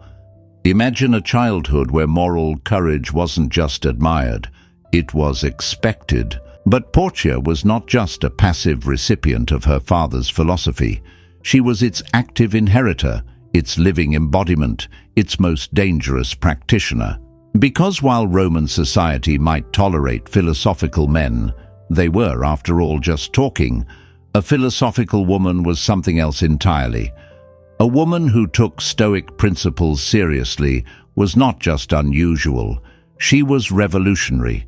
In 45 BCE, when Porcia was probably in her early 20s, she married Marcus Junius Brutus. Yes, that Brutus, the one who would become famous for plunging a dagger into Julius Caesar's chest. But this marriage was not the political alliance typical of Roman nobility. This was a union of 2 minds committed to the same impossible ideal, the restoration of the Roman Republic. Think about what that meant. Caesar had effectively ended the Republic, though he maintained its forms. The Senate still existed, but it was a puppet institution. Elections still occurred, but they were managed theater. The trappings of republican government remained, but the substance had died with Caesar's crossing of the Rubicon. Most Romans had made their peace with this. Caesar was popular, effective, successful. He brought stability after decades of civil war, prosperity after years of chaos. Why fight for abstract principles when concrete life was comfortable? But Porcia and Brutus could not make that peace. They were Stoics, which meant they believed that virtue was the only true good, that justice was not negotiable, that some principles were worth any sacrifice to preserve. And here's where Porcia's story becomes extraordinary. Because in 44 BCE, As the conspiracy against Caesar was taking shape, Brutus began to change. He became distracted, sleepless, worried. He would start conversations and then trail off into silence. He would leave their home at strange hours and return with no explanation. A typical Roman wife might have assumed another woman. A political wife might have feared for her husband's career, but Porcia was neither typical nor merely political. She was a philosopher trained to seek truth, and she could sense that something momentous was stirring beneath her husband's carefully controlled surface. What happened next has been recorded by multiple ancient historians, each adding their own details, but all agreeing on the essential drama. Porcia confronted Brutus, demanding to know what was troubling him. When he deflected, she pressed harder. When he tried to distract her with domestic concerns, she refused to be dismissed. Finally, according to Plutarch, she said something that stops us cold across the centuries. I know that women are thought to be too weak to keep a secret, but good training and excellent companionship go far towards strengthening character, and it is my happy lot to be both Cato's daughter and Brutus's wife. But Brutus still hesitated. How could he burden his wife with knowledge that could cost her life? How could he ask her to share in a conspiracy that might destroy them both? How could he involve someone he loved in something so dangerous? Porcia's response was not argument. It was demonstration. She took a small knife, perhaps a blade used for cutting fruit or trimming wicks, and deliberately slashed her thigh, deep enough to cause serious pain, deep enough to draw significant blood, deep enough to prove her point beyond any possible doubt. As she bled, she looked at her husband and said, "If I can bear this pain without crying out, do you think I cannot bear the pain of keeping your secrets?" Try to understand what this moment represents. In a culture that saw women as inherently weak, inherently emotional, inherently untrustworthy with serious matters, here was a woman proving through her own flesh that she possessed the same capacity for endurance that Romans expected only from their greatest soldiers. She was not asking for Brutus's trust. She was demanding it. She was not requesting to be included in his plans. She was demonstrating that she deserved inclusion. She was not pleading for partnership. She was proving that she was already his equal. Brutus told her everything: the conspiracy, the plans, the risks, the probability that they were all walking toward their deaths. And Porcia, bleeding but unbowed, became not just the wife of a conspirator, but a conspirator herself, one of the few women in history to play an active role in what they believed was the restoration of justice. We know what happened next. On the Ides of March, 44 BCE, Brutus and his fellow conspirators surrounded Caesar in the Senate and stabbed him to death. 23 wounds, they said, though only one was fatal. Et tu, Brute, and you, Brutus, became history's most famous expression of betrayal. But it wasn't betrayal, not to them. It was liberation. It was the restoration of law over person, principle over power, virtue over expedience. Except the people didn't see it that way. Instead of celebrating the return of republican government, Rome erupted in chaos. Caesar's supporters rallied around Mark Antony. Caesar's heir, Octavian, began gathering forces. The conspirators, instead of being hailed as liberators, found themselves fleeing for their lives. Brutus and his fellow republicans were forced to leave Rome, to raise armies in the eastern provinces, to prepare for the civil war that would determine whether their sacrifice had any meaning. And Porcia was left behind. Think about her position. Her husband was now branded an enemy of the state. Her father-in-law's property had been confiscated. She was surrounded by Caesar's supporters, many of whom would have been happy to see her dead, as an example to other would-be conspirators' families. But more than that, She was alone with the knowledge of what they had tried to do and why they had tried to do it. She was alone with the certainty that everything they had worked for was falling apart. She was alone with the growing realization that the republic they had killed to save was already dead. For months, she waited for news from the east. Fragments reached her. Brutus and Cassius were raising armies. They controlled much of the eastern Mediterranean. Maybe, just maybe, republican government could still be restored. But then came the news that shattered everything. Philippi, October 42 BCE. The Republican forces met the armies of Antony and Octavian in what would be the last great battle for the soul of Rome.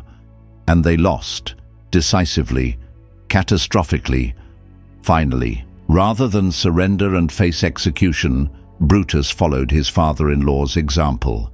He fell on his sword, choosing death before dishonor, Stoic principle before political survival. The messenger who brought this news to Rome probably expected Porcia to collapse in grief, to wail in the traditional manner of Roman women, to tear her clothes and call upon the gods for mercy. Instead, she listened in silence, asked a few quiet questions about the details, thanked the messenger for his service, and then she began planning her own death. Because you see, Porcia faced the same choice that had confronted every Stoic we've discussed: how to respond when everything external has been stripped away. Her father was dead. Her husband was dead. The cause they had all died for was lost. The Rome she had known was gone forever. She could have remarried. There would have been suitors eager to ally themselves with Cato's daughter, even in defeat. She could have withdrawn into private life, raising children, managing household affairs, accepting the new political reality. She could have survived. But survival was not enough for someone raised on Stoic principles. The question was not whether she could live, but whether she could live with honor. And honor, for a woman raised by Cato and married to Brutus, was not compatible with compromising with tyranny. The details vary depending on which ancient source you read, but the essential story is clear. Porcia chose to die as her father and husband had died, by her own hand, at her own time, for her own reasons. Some say she stabbed herself with a dagger. Others say she swallowed burning coals, an agonizing death that would have required incredible determination to complete. The method matters less than the choice itself. To leave life on her own terms, rather than accept it on terms she could not reconcile with virtue. In her final hours, she was not thinking of the pain or the fear. She was thinking of her father, who had chosen death rather than bow to Caesar. She was thinking of her husband, who had chosen death rather than surrender to Antony and Octavian. She was thinking of the long line of Stoic teachers who had insisted that some things were worth any sacrifice to preserve. She was proving that philosophical courage was not a male virtue, but a human one, that the strength to choose death over dishonor belonged not to men alone, but to anyone willing to pay its price. That Stoicism was not an intellectual game for privileged males, but a way of life available to anyone brave enough to live it completely. Porcia Catonis died as she had lived, as a Stoic, not as a woman trying to be like a man, but as a human being committed to virtue above all else, not as someone seeking to prove a point about gender, but as someone demonstrating a truth about character. Her death sent shockwaves through Roman society. Here was a woman who had chosen principle over survival, virtue over accommodation, death over compromise. In a world that expected women to be practical, adaptable, focused on preservation rather than principle, she had chosen the path that men praised in theory, but rarely followed in practice. What would you die for? What principles are so central to who you are that you would rather not exist than exist in violation of them? What compromises are you accepting in your life that Porcia would have found intolerable? She shows us that integrity is not gender-specific, that courage belongs to anyone willing to claim it, that the choice between honor and survival is one that may face any of us, regardless of what body we inhabit. She shows us that Stoicism is not about suppressing emotion, but about allowing principle to guide action, not about avoiding pain, but about choosing which pain serves virtue, not about accepting circumstances, but about choosing how to respond when circumstances become unacceptable. To live with honor, even if it means to die by it. Porcia Catonis proved that some inheritances are worth dying for, that some traditions are worth preserving at any cost, that some principles transcend not just life and death, but the artificial categories humans use to limit each other's possibilities. Her blood, spilled in that final act of defiance, mingled with her father's and her husband's to water the ground from which philosophy would continue to grow. Not philosophy as intellectual exercise, but philosophy as life commitment. Not Stoicism as academic curiosity, but Stoicism as existential choice. Now meet the man whose loss of everything sparked a school, the trader whose shipwreck became philosophy's foundation, whose material ruin became spiritual wealth beyond measure. Chapter 9. Zeno of Citium, the shipwreck that sparked a school. Sometimes the most important moments in human history disguise themselves as personal disasters. Sometimes what feels like the end of everything is actually the beginning of something extraordinary. Sometimes losing everything you thought you wanted clears the path to finding everything you actually need. In 334 BCE, a young merchant named Zeno set sail from Cyprus, carrying a cargo of precious purple dye, the same royal purple that would later be reserved for Roman emperors, worth more than gold, capable of making a successful trader wealthy beyond imagination. He never saw that cargo again, and because of that loss, the world gained Stoicism. Zeno of Citium was not supposed to become a philosopher. Born around 334 BCE in what is now Larnaca, Cyprus, he was the son of merchants, raised to understand commerce, trained to see the world in terms of profit and loss, supply and demand, risk and reward. The plan was simple: continue the family business, accumulate wealth, live a comfortable life, trading luxury goods across the Mediterranean. It was a good plan, a sensible plan, a plan that required only that the gods cooperate by keeping the seas calm and the winds favorable. The gods, it seems, had other ideas. Somewhere between Cyprus and Athens, we don't know exactly where, though some sources suggest near Piraeus, Zeno's ship encountered a storm that ancient vessels were never designed to survive. The waves that had seemed like gentle swells became mountains of water. The wind that had filled their sails became a howling force of destruction. The sea that had promised prosperity became an agent of absolute loss. The ship went down. The cargo, all that precious purple dye, all that potential wealth, all those carefully laid plans for a comfortable future, sank beneath the waves and was gone forever. Zeno survived. Barely. He washed ashore with nothing. No money, no possessions, no prospects, no plan. A middle-aged man in a foreign city, everything he had worked for gone, everything he had counted on lost. He had become, quite literally, a refugee from his former life. And it was in that state, broken, bereaved, starting over with absolutely nothing, that he wandered into the Athenian agora and encountered something that would change not just his life, but the entire course of human thought. Picture the scene. Zeno, still probably salt-stained and exhausted from his ordeal, walking through the marketplace that was the heart of Athenian intellectual life.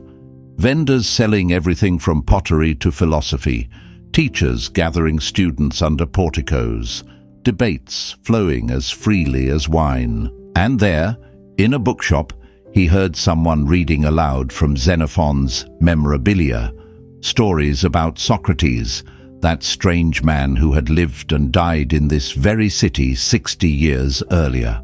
The man who had claimed that the unexamined life was not worth living, who had insisted that virtue was the only true good, who had chosen death rather than compromise his principles. The words hit Zeno like a second shipwreck. Not destructive this time, but revelatory. Here was a man who had possessed nothing material, but had been richer than kings, who had been condemned by his own city, but had achieved a kind of immortality, who had lost his life but had found something more valuable, a way of living that no external circumstance could corrupt. Zeno asked the bookseller where he could find such men in Athens. The man pointed across the agora to where a group was gathered around a teacher named Crates, a cynic philosopher who lived in voluntary poverty, teaching that happiness came not from getting what you wanted, but from wanting what you had. And so began one of the strangest apprenticeships in intellectual history. Zeno, who had lost everything to the sea, learning from Crates, who had given everything away by choice. The shipwrecked merchant studying under the voluntary pauper. The man who had sought wealth discovering teachers who had rejected it. For perhaps a decade, Zeno studied with various schools, cynics, academics, Megarians, sampling different approaches to philosophy like a merchant testing different products. But none of them quite satisfied him. The cynics were too extreme in their rejection of social life. The academics were too skeptical, doubting everything, including their own doubts. The Megarians were too focused on logical puzzles that seemed to have no bearing on actual living.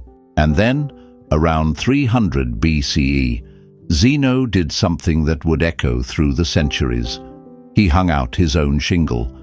He began teaching his own synthesis of everything he had learned, his own approach to the question of how to live well. But where to hold his school? Other teachers had private gymnasiums, wealthy patrons, dedicated buildings. Zeno had nothing but his ideas and his experience of loss transformed into wisdom. So he chose the most public space he could find, the Stoa Poikile, the painted porch, a covered walkway in the Athenian agora where anyone could gather, where merchants and slaves rubbed shoulders with citizens and foreigners, where real life happened in all its messy complexity. And from that choice, to teach philosophy not in an ivory tower but in the marketplace, not to the elite but to anyone who would listen, came the name that would define this approach to life: Stoicism, from stoa, meaning porch. The philosophy of the public square, the wisdom of the walkway, the school that met wherever people gathered to make sense of their lives. What Zeno taught beneath that painted porch was revolutionary in its simplicity, that virtue was the only true good, that everything else was indifferent, and that the goal of life was to live according to nature, not the nature of beasts, but the nature of rational beings capable of wisdom, justice, courage, and self-control. He taught that we cannot control what happens to us, but we can control how we respond to what happens to us. That external circumstances, wealth or poverty, health or sickness, praise or blame, cannot make us happy or miserable unless we give them that power over us. The goal of life is to live according to nature, he taught. But what did that mean? Not to live like animals, following every impulse. Not to live like gods, above the concerns of mortal existence, but to live like humans, rational beings capable of virtue, social creatures responsible for the common good, temporary visitors in a universe larger than ourselves. Man conquers the world by conquering himself. Think about the source of these insights. A man who had literally lost everything teaching others how to be unconquerable, a merchant who had seen his investments disappear beneath the waves, explaining why external goods couldn't provide lasting satisfaction. A refugee who had been forced to start over, teaching others how to find stability in an unstable world. Zeno wasn't speaking from theory, he was speaking from experience, the experience of having his entire life plan destroyed and discovering that he could create a better one from the wreckage. And here's what made his teaching so powerful: he had walked the path himself. When he told students that they could lose everything and still have what mattered most, he wasn't offering them philosophical consolation, he was sharing tested wisdom. When he taught that external circumstances were ultimately powerless over the essential self, he wasn't speaking abstractly. He was describing what he had learned firsthand. The shipwreck that had seemed like the worst thing that could happen to him became the best thing that could have happened to philosophy. The loss that had destroyed his plans created space for a much greater purpose.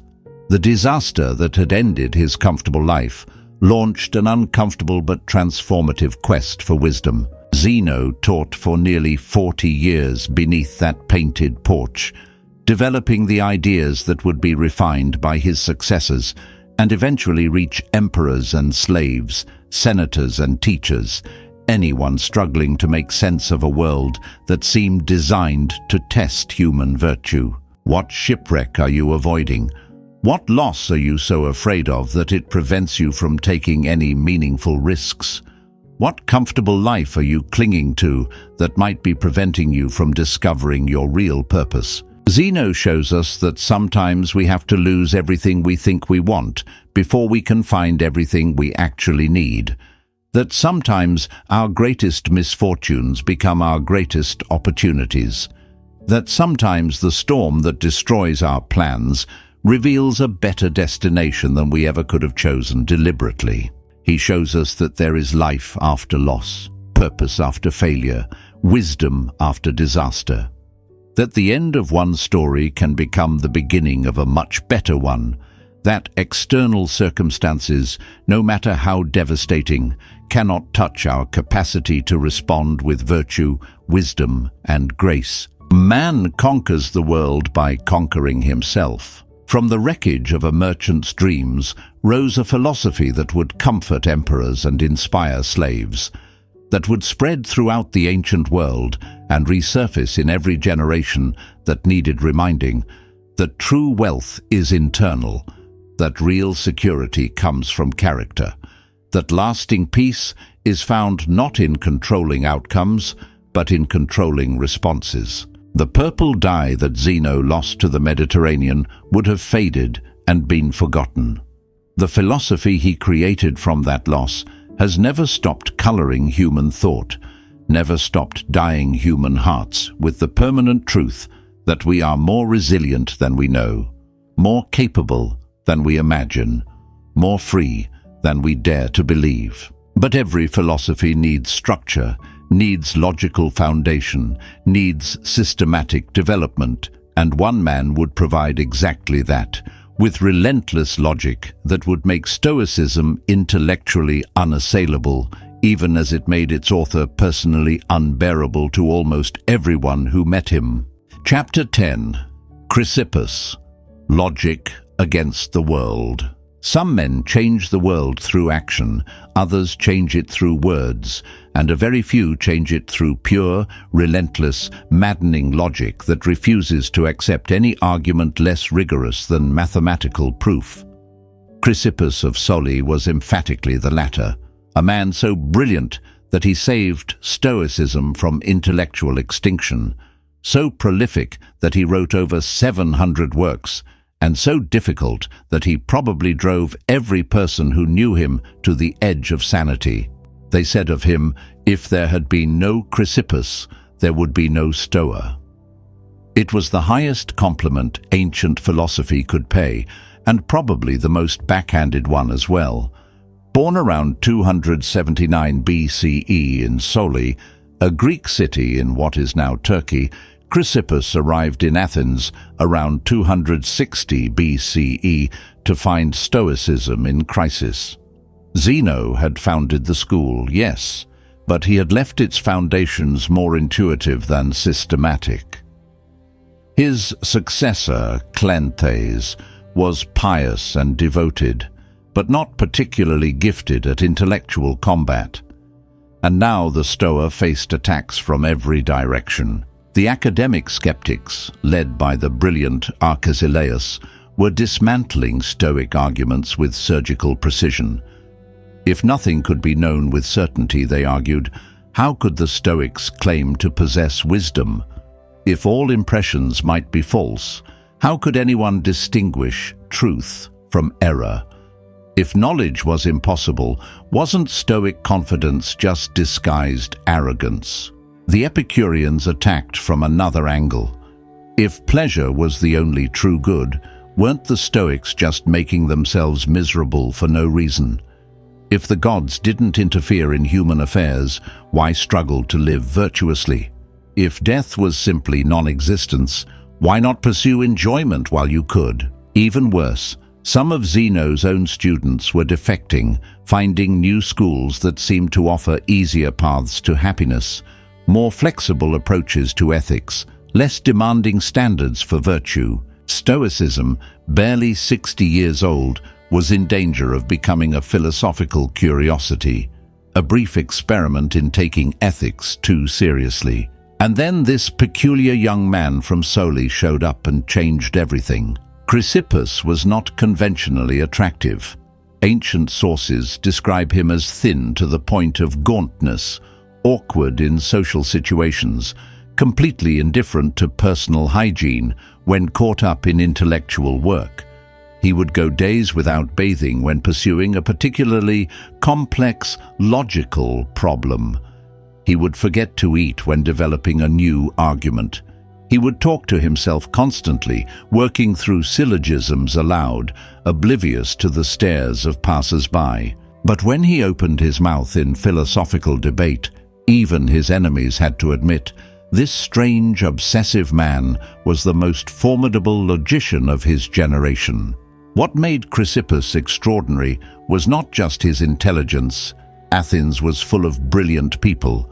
It was his absolute commitment to intellectual honesty, his refusal to accept any argument that couldn't withstand the most rigorous logical scrutiny, his willingness to follow reasoning wherever it led, regardless of how uncomfortable the conclusions might be. Where other philosophers might fudge their logic to reach pleasing conclusions, Chrysippus would demolish his own arguments if he found flaws in them. Where others might avoid difficult questions, he would pursue them with relentless precision.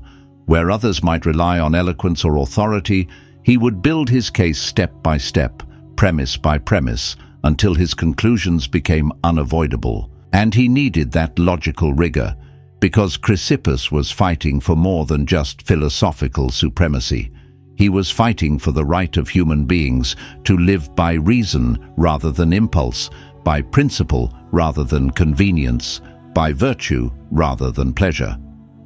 He was defending the possibility that ordinary people could achieve wisdom, that ethical living was not just for philosophical elites, but for anyone willing to think clearly about what mattered. The attacks on Stoicism were not just intellectual exercises. They were assaults on the idea that human life could be lived rationally, that moral standards could be objective, that virtue could be its own reward. So Chrysippus set himself an impossible task: to rebuild Stoicism from the ground up, making it logically unassailable while keeping it practically applicable. To develop a system so rigorous that no critic could demolish it, yet so accessible that ordinary people could live by it. He began with logic itself, developing what would become one of the most sophisticated logical systems in ancient philosophy. Where Aristotle had explored syllogisms, Chrysippus developed propositional logic, conditional statements, and complex arguments that wouldn't be fully appreciated until modern mathematical logic rediscovered them 2,000 years later. If it is day, then it is light, he would teach his students. It is day, therefore it is light. Simple enough. But then, if someone knows something, then that something is true. If something is true, then it corresponds to reality. If it corresponds to reality, then it can be the basis for action. Therefore, knowledge, properly understood, leads to virtuous action. Step by step, premise by premise, he was building an intellectual fortress that could withstand any assault. But Chrysippus wasn't just interested in logical games. He was developing tools that would allow Stoics to examine their own beliefs, test their reasoning, identify their biases and errors. He was teaching people how to think clearly about ethics, politics, natural philosophy, everything that mattered for living well. His approach to the ancient problem of fate and free will became legendary for its sophistication. Critics argued that if everything was predetermined by divine providence, humans couldn't be morally responsible for their actions. If the future was fixed, why try to live virtuously? Chrysippus developed what scholars now call compatibilism, the idea that human freedom and divine providence could coexist. Using his famous cylinder analogy, a cylinder will roll when pushed, but how it rolls depends on its own internal shape. Similarly, external events may trigger our actions, but the nature of those actions depends on our internal character. We are free not because we can control what happens to us, but because we can shape how we respond to what happens to us. We are responsible not for external outcomes, but for the character we develop through our choices. It was brilliant. It was logically rigorous. It preserved both human agency and divine order. And it drove his opponents to distraction because they couldn't find any flaws in it. But perhaps the most remarkable thing about Chrysippus was not his logical brilliance, but his commitment to making philosophy useful for real life. He didn't retreat into abstract speculation. He wrote extensively about emotions, how they develop, why they torment us, how they can be transformed through rational understanding. He analyzed anger, fear, grief, and desire with the precision of a physician diagnosing disease. But unlike a physician, his goal wasn't just to identify the problem. It was to provide a cure, a logical cure. A cure based on clear thinking about what we can and cannot control. The ancient sources tell us that Chrysippus died laughing. Literally. He had given his donkey some wine as a joke, then watched as the intoxicated animal tried to eat figs. The sight struck him as so absurd that he laughed until he collapsed and died, probably from a heart attack brought on by excessive hilarity. It's a perfect end to an imperfect life. The man who had spent decades developing the most serious philosophy in the ancient world, dying from an overdose of humor. But here's what makes that death meaningful rather than merely ironic. Chrysippus had spent his life teaching people that they could choose their responses to any situation. And in his final moments, faced with something genuinely funny, he chose joy. Complete, uninhibited, ultimately fatal joy. He died as he had lived, following his principles to their logical conclusion, regardless of consequences. If I had not been a philosopher, someone once joked about him, I would have been a comedian, and there's truth in that jest. Because Chrysippus understood something that more solemn thinkers missed, that logic, properly applied, often reveals the absurdity of human pretensions.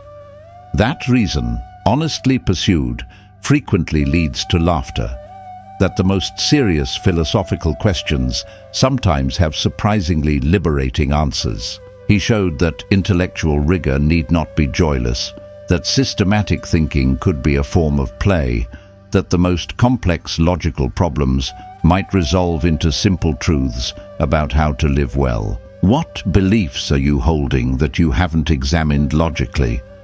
What assumptions are you making that wouldn't survive rigorous scrutiny?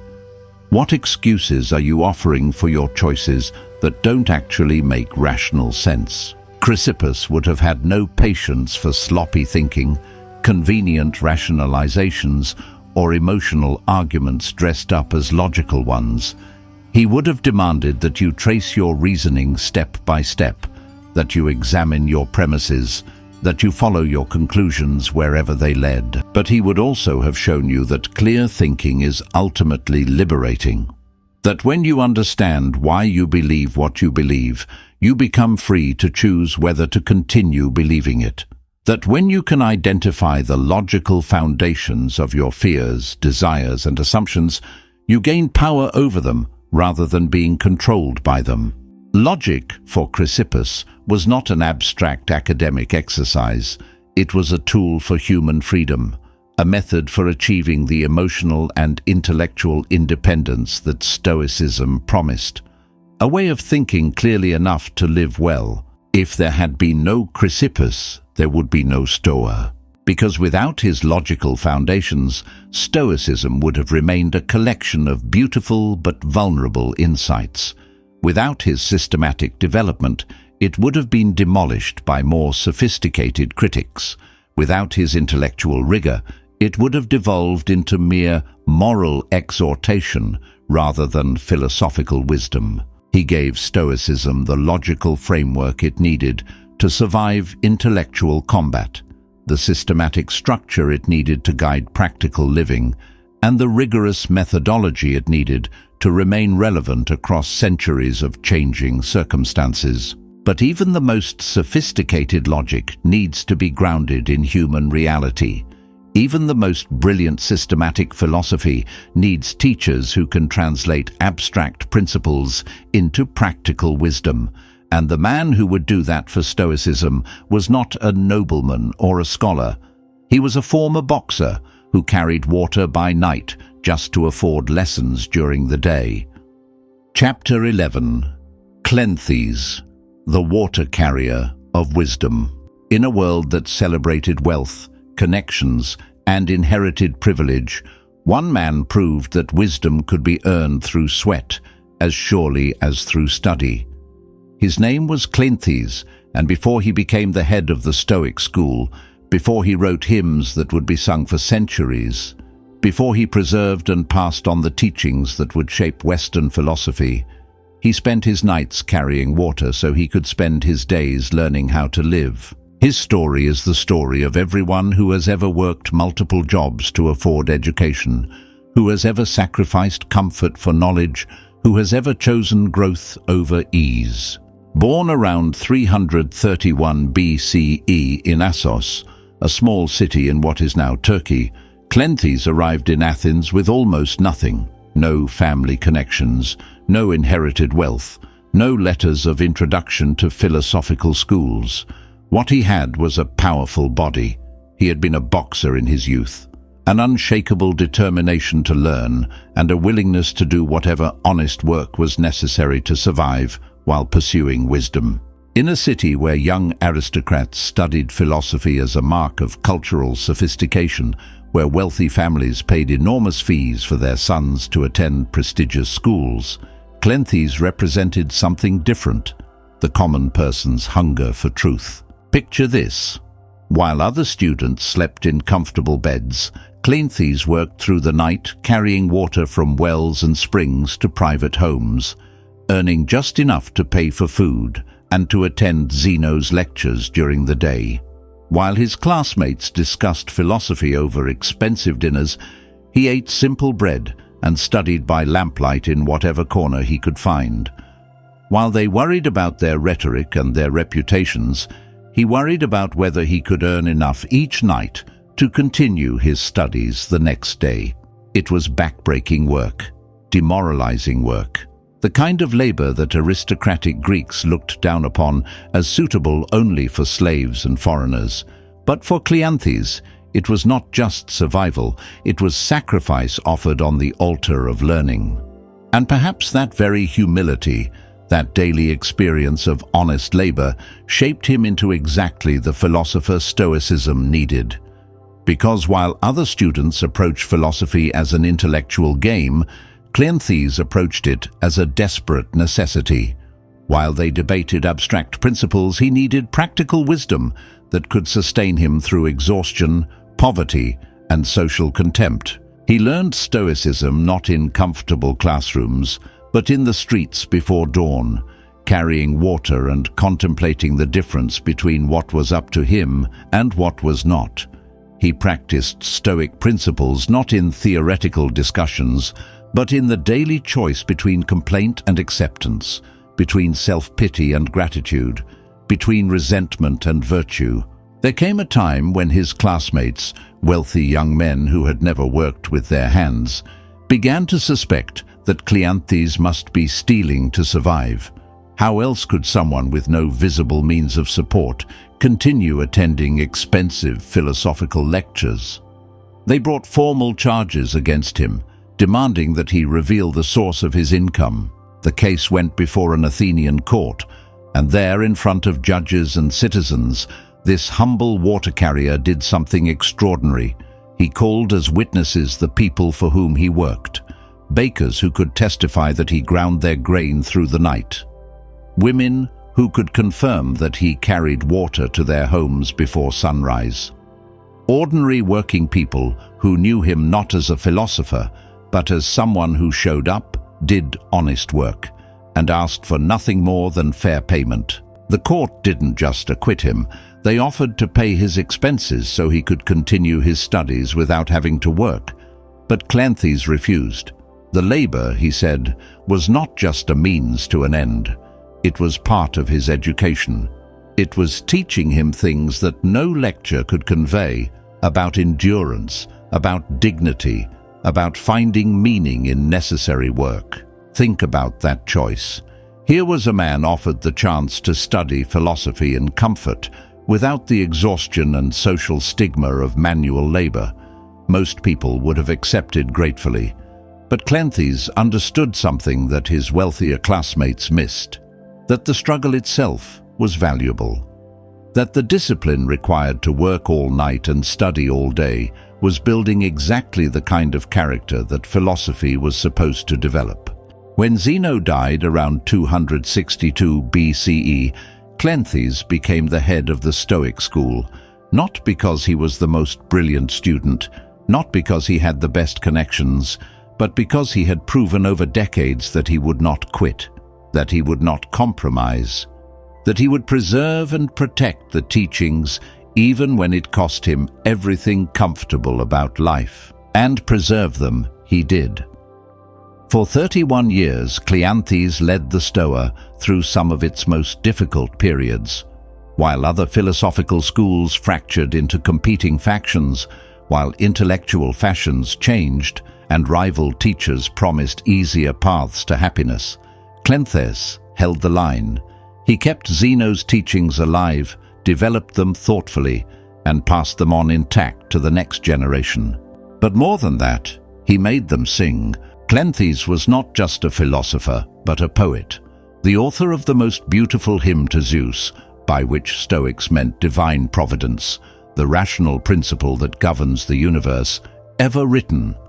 Listen to these lines, composed by a man who carried water by night and contemplated the divine by day.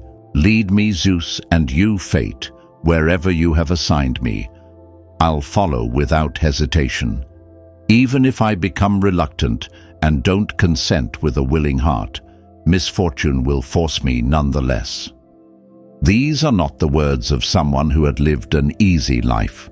These are the words of someone who had learned, through night after night of exhausting labor, through day after day of choosing duty over comfort, that resistance to necessity only multiplies suffering. That wisdom lies not in demanding that circumstances change to suit us, but in aligning ourselves with circumstances while maintaining our virtue within them. The willing, destiny guides them. The unwilling, destiny drags them. Think about your own relationship with the necessary but difficult aspects of your life. Are you being guided, or are you being dragged? Are you finding meaning in your struggles, or are you simply enduring them with resentment? Cleanthes shows us that there is dignity in honest work, whatever form it takes. That there is nobility in doing what must be done without complaint. That there is wisdom in accepting our circumstances while working within them to develop character. His hymn continues with perhaps the most profound insight in all of Stoic literature. For you rule all things, and nothing on earth happens without your will, except what the wicked do in their own folly. Here is the key to understanding Stoic acceptance. We align ourselves with providence not because everything that happens is good, but because our resistance to what has already happened serves no useful purpose. We cannot change the past. We can only choose how to respond to the present. And that choice, that fundamental choice about how to meet whatever comes, is always ours. Cleanthes understood this not as abstract philosophy, but as practical wisdom earned through decades of dawn-to-dusk discipline. He had learned that you could be tired and still virtuous, poor and still dignified, overlooked and still valuable. He had discovered that external circumstances, wealth or poverty, comfort or hardship, recognition or anonymity, could not touch the essential self unless you allowed them to.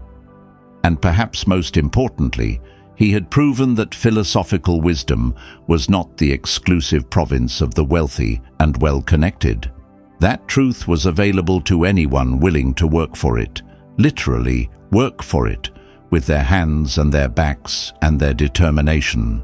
When Cleanthes died around 230 BCE, probably in his late 70s or early 80s, he had spent more than half a century teaching, preserving, and embodying Stoic principles.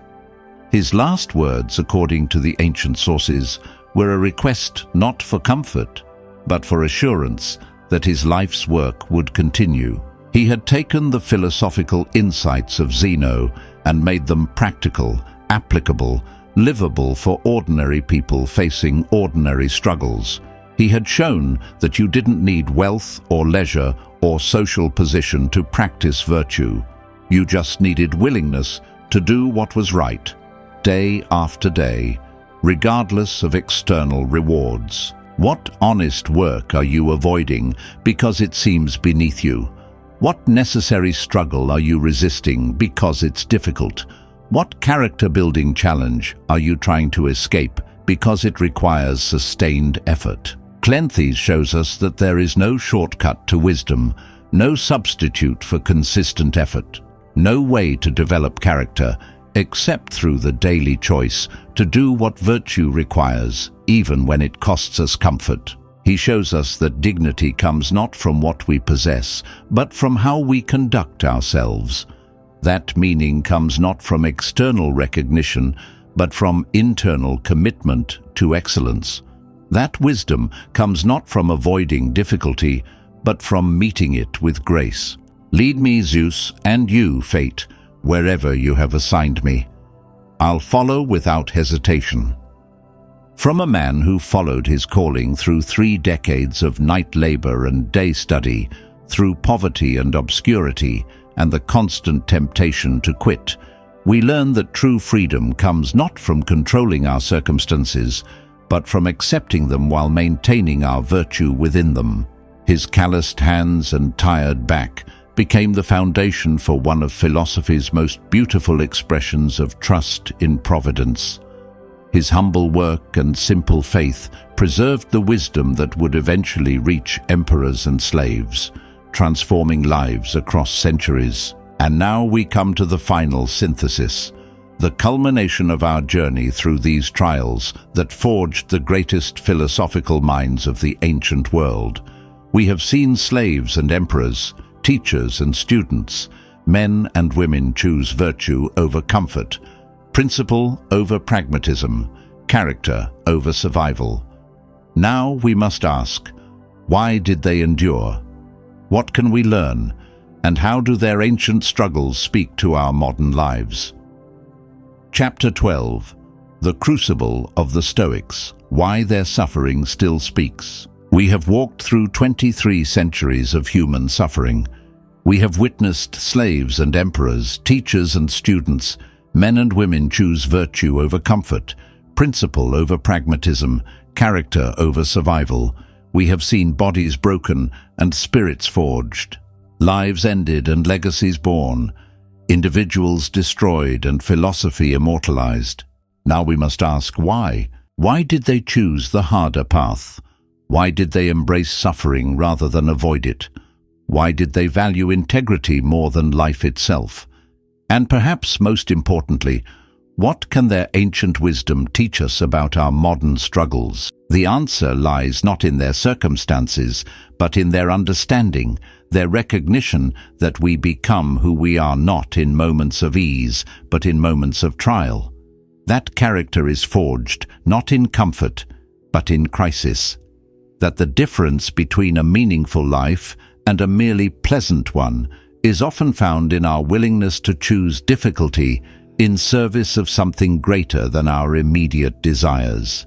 Every Stoic philosopher we've encountered understood a fundamental truth that our comfortable modern world often forgets. That avoiding all pain leads to avoiding all growth. That preventing all difficulty prevents all development.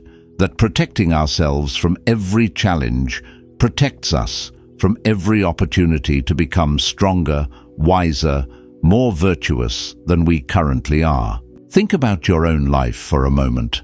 What are you avoiding because it's difficult? What growth are you postponing because it requires discomfort?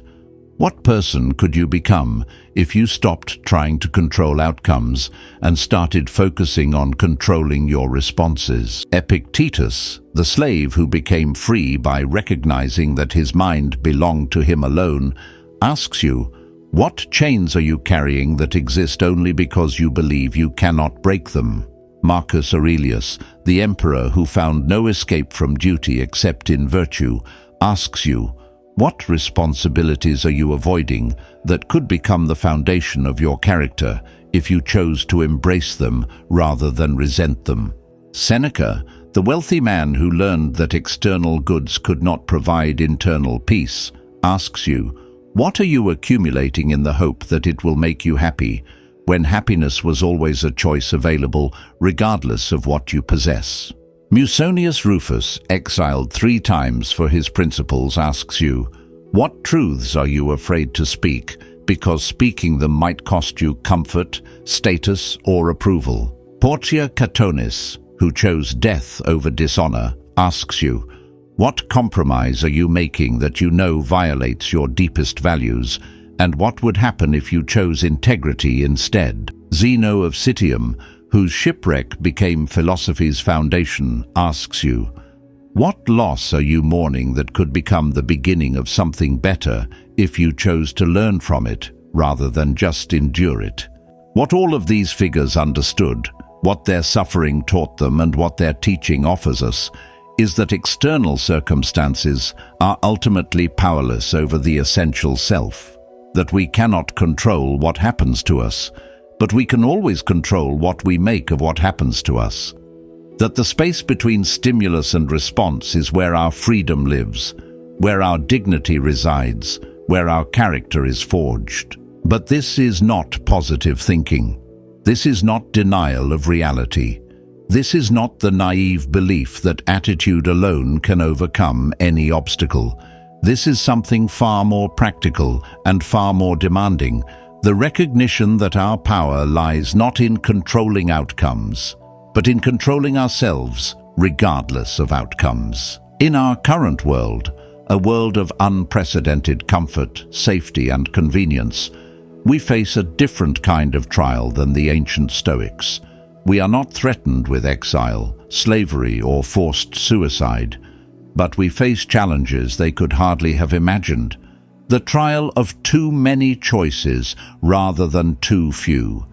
The suffering of constant distraction rather than forced focus. The difficulty of finding meaning in a world where survival is assumed rather than earned.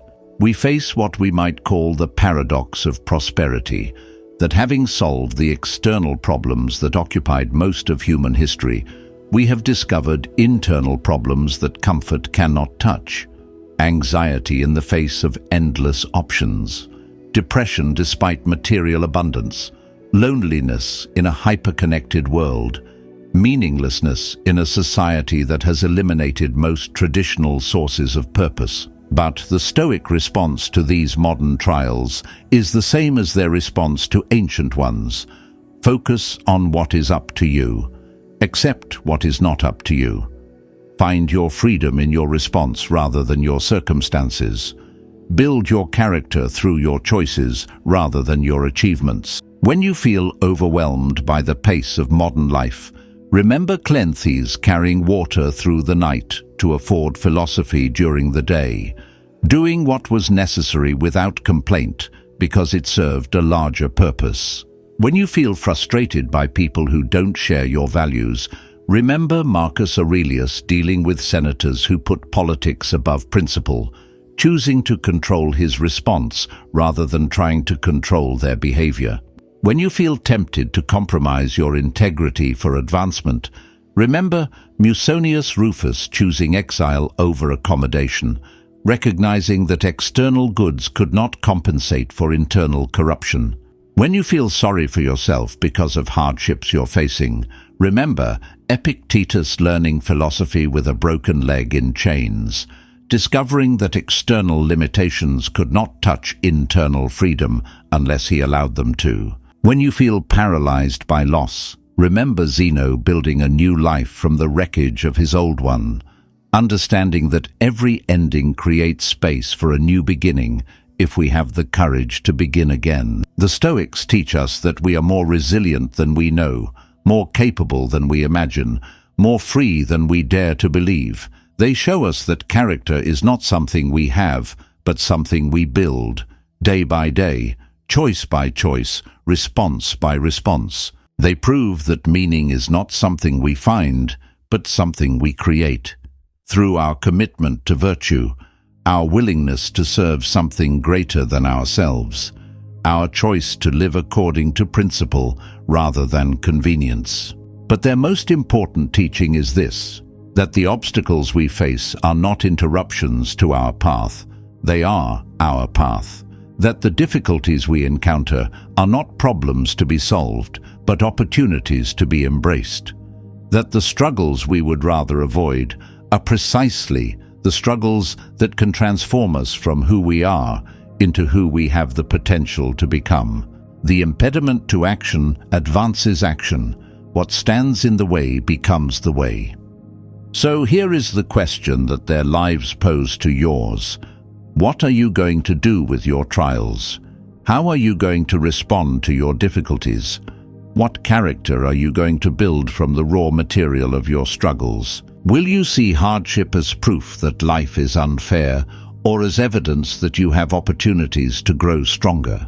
Will you view obstacles as reasons to quit, or as chances to discover capabilities you didn't know you possessed? Will you treat setbacks as punishment for some cosmic injustice, or as training for the person you're capable of becoming? The Stoics faced slavery and found freedom. They faced exile and found home. They faced loss and found meaning.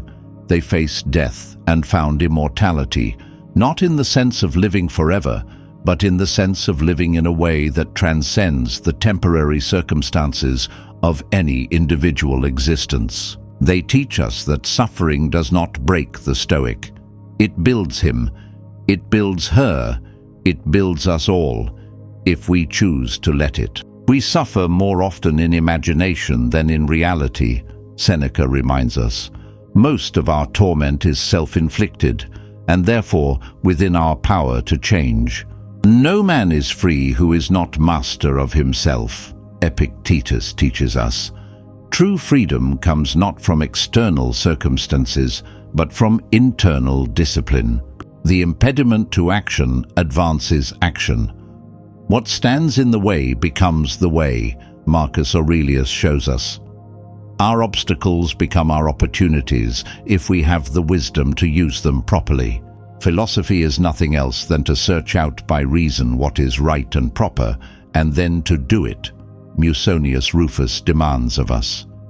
Virtue is not theory but practice, not intention but action.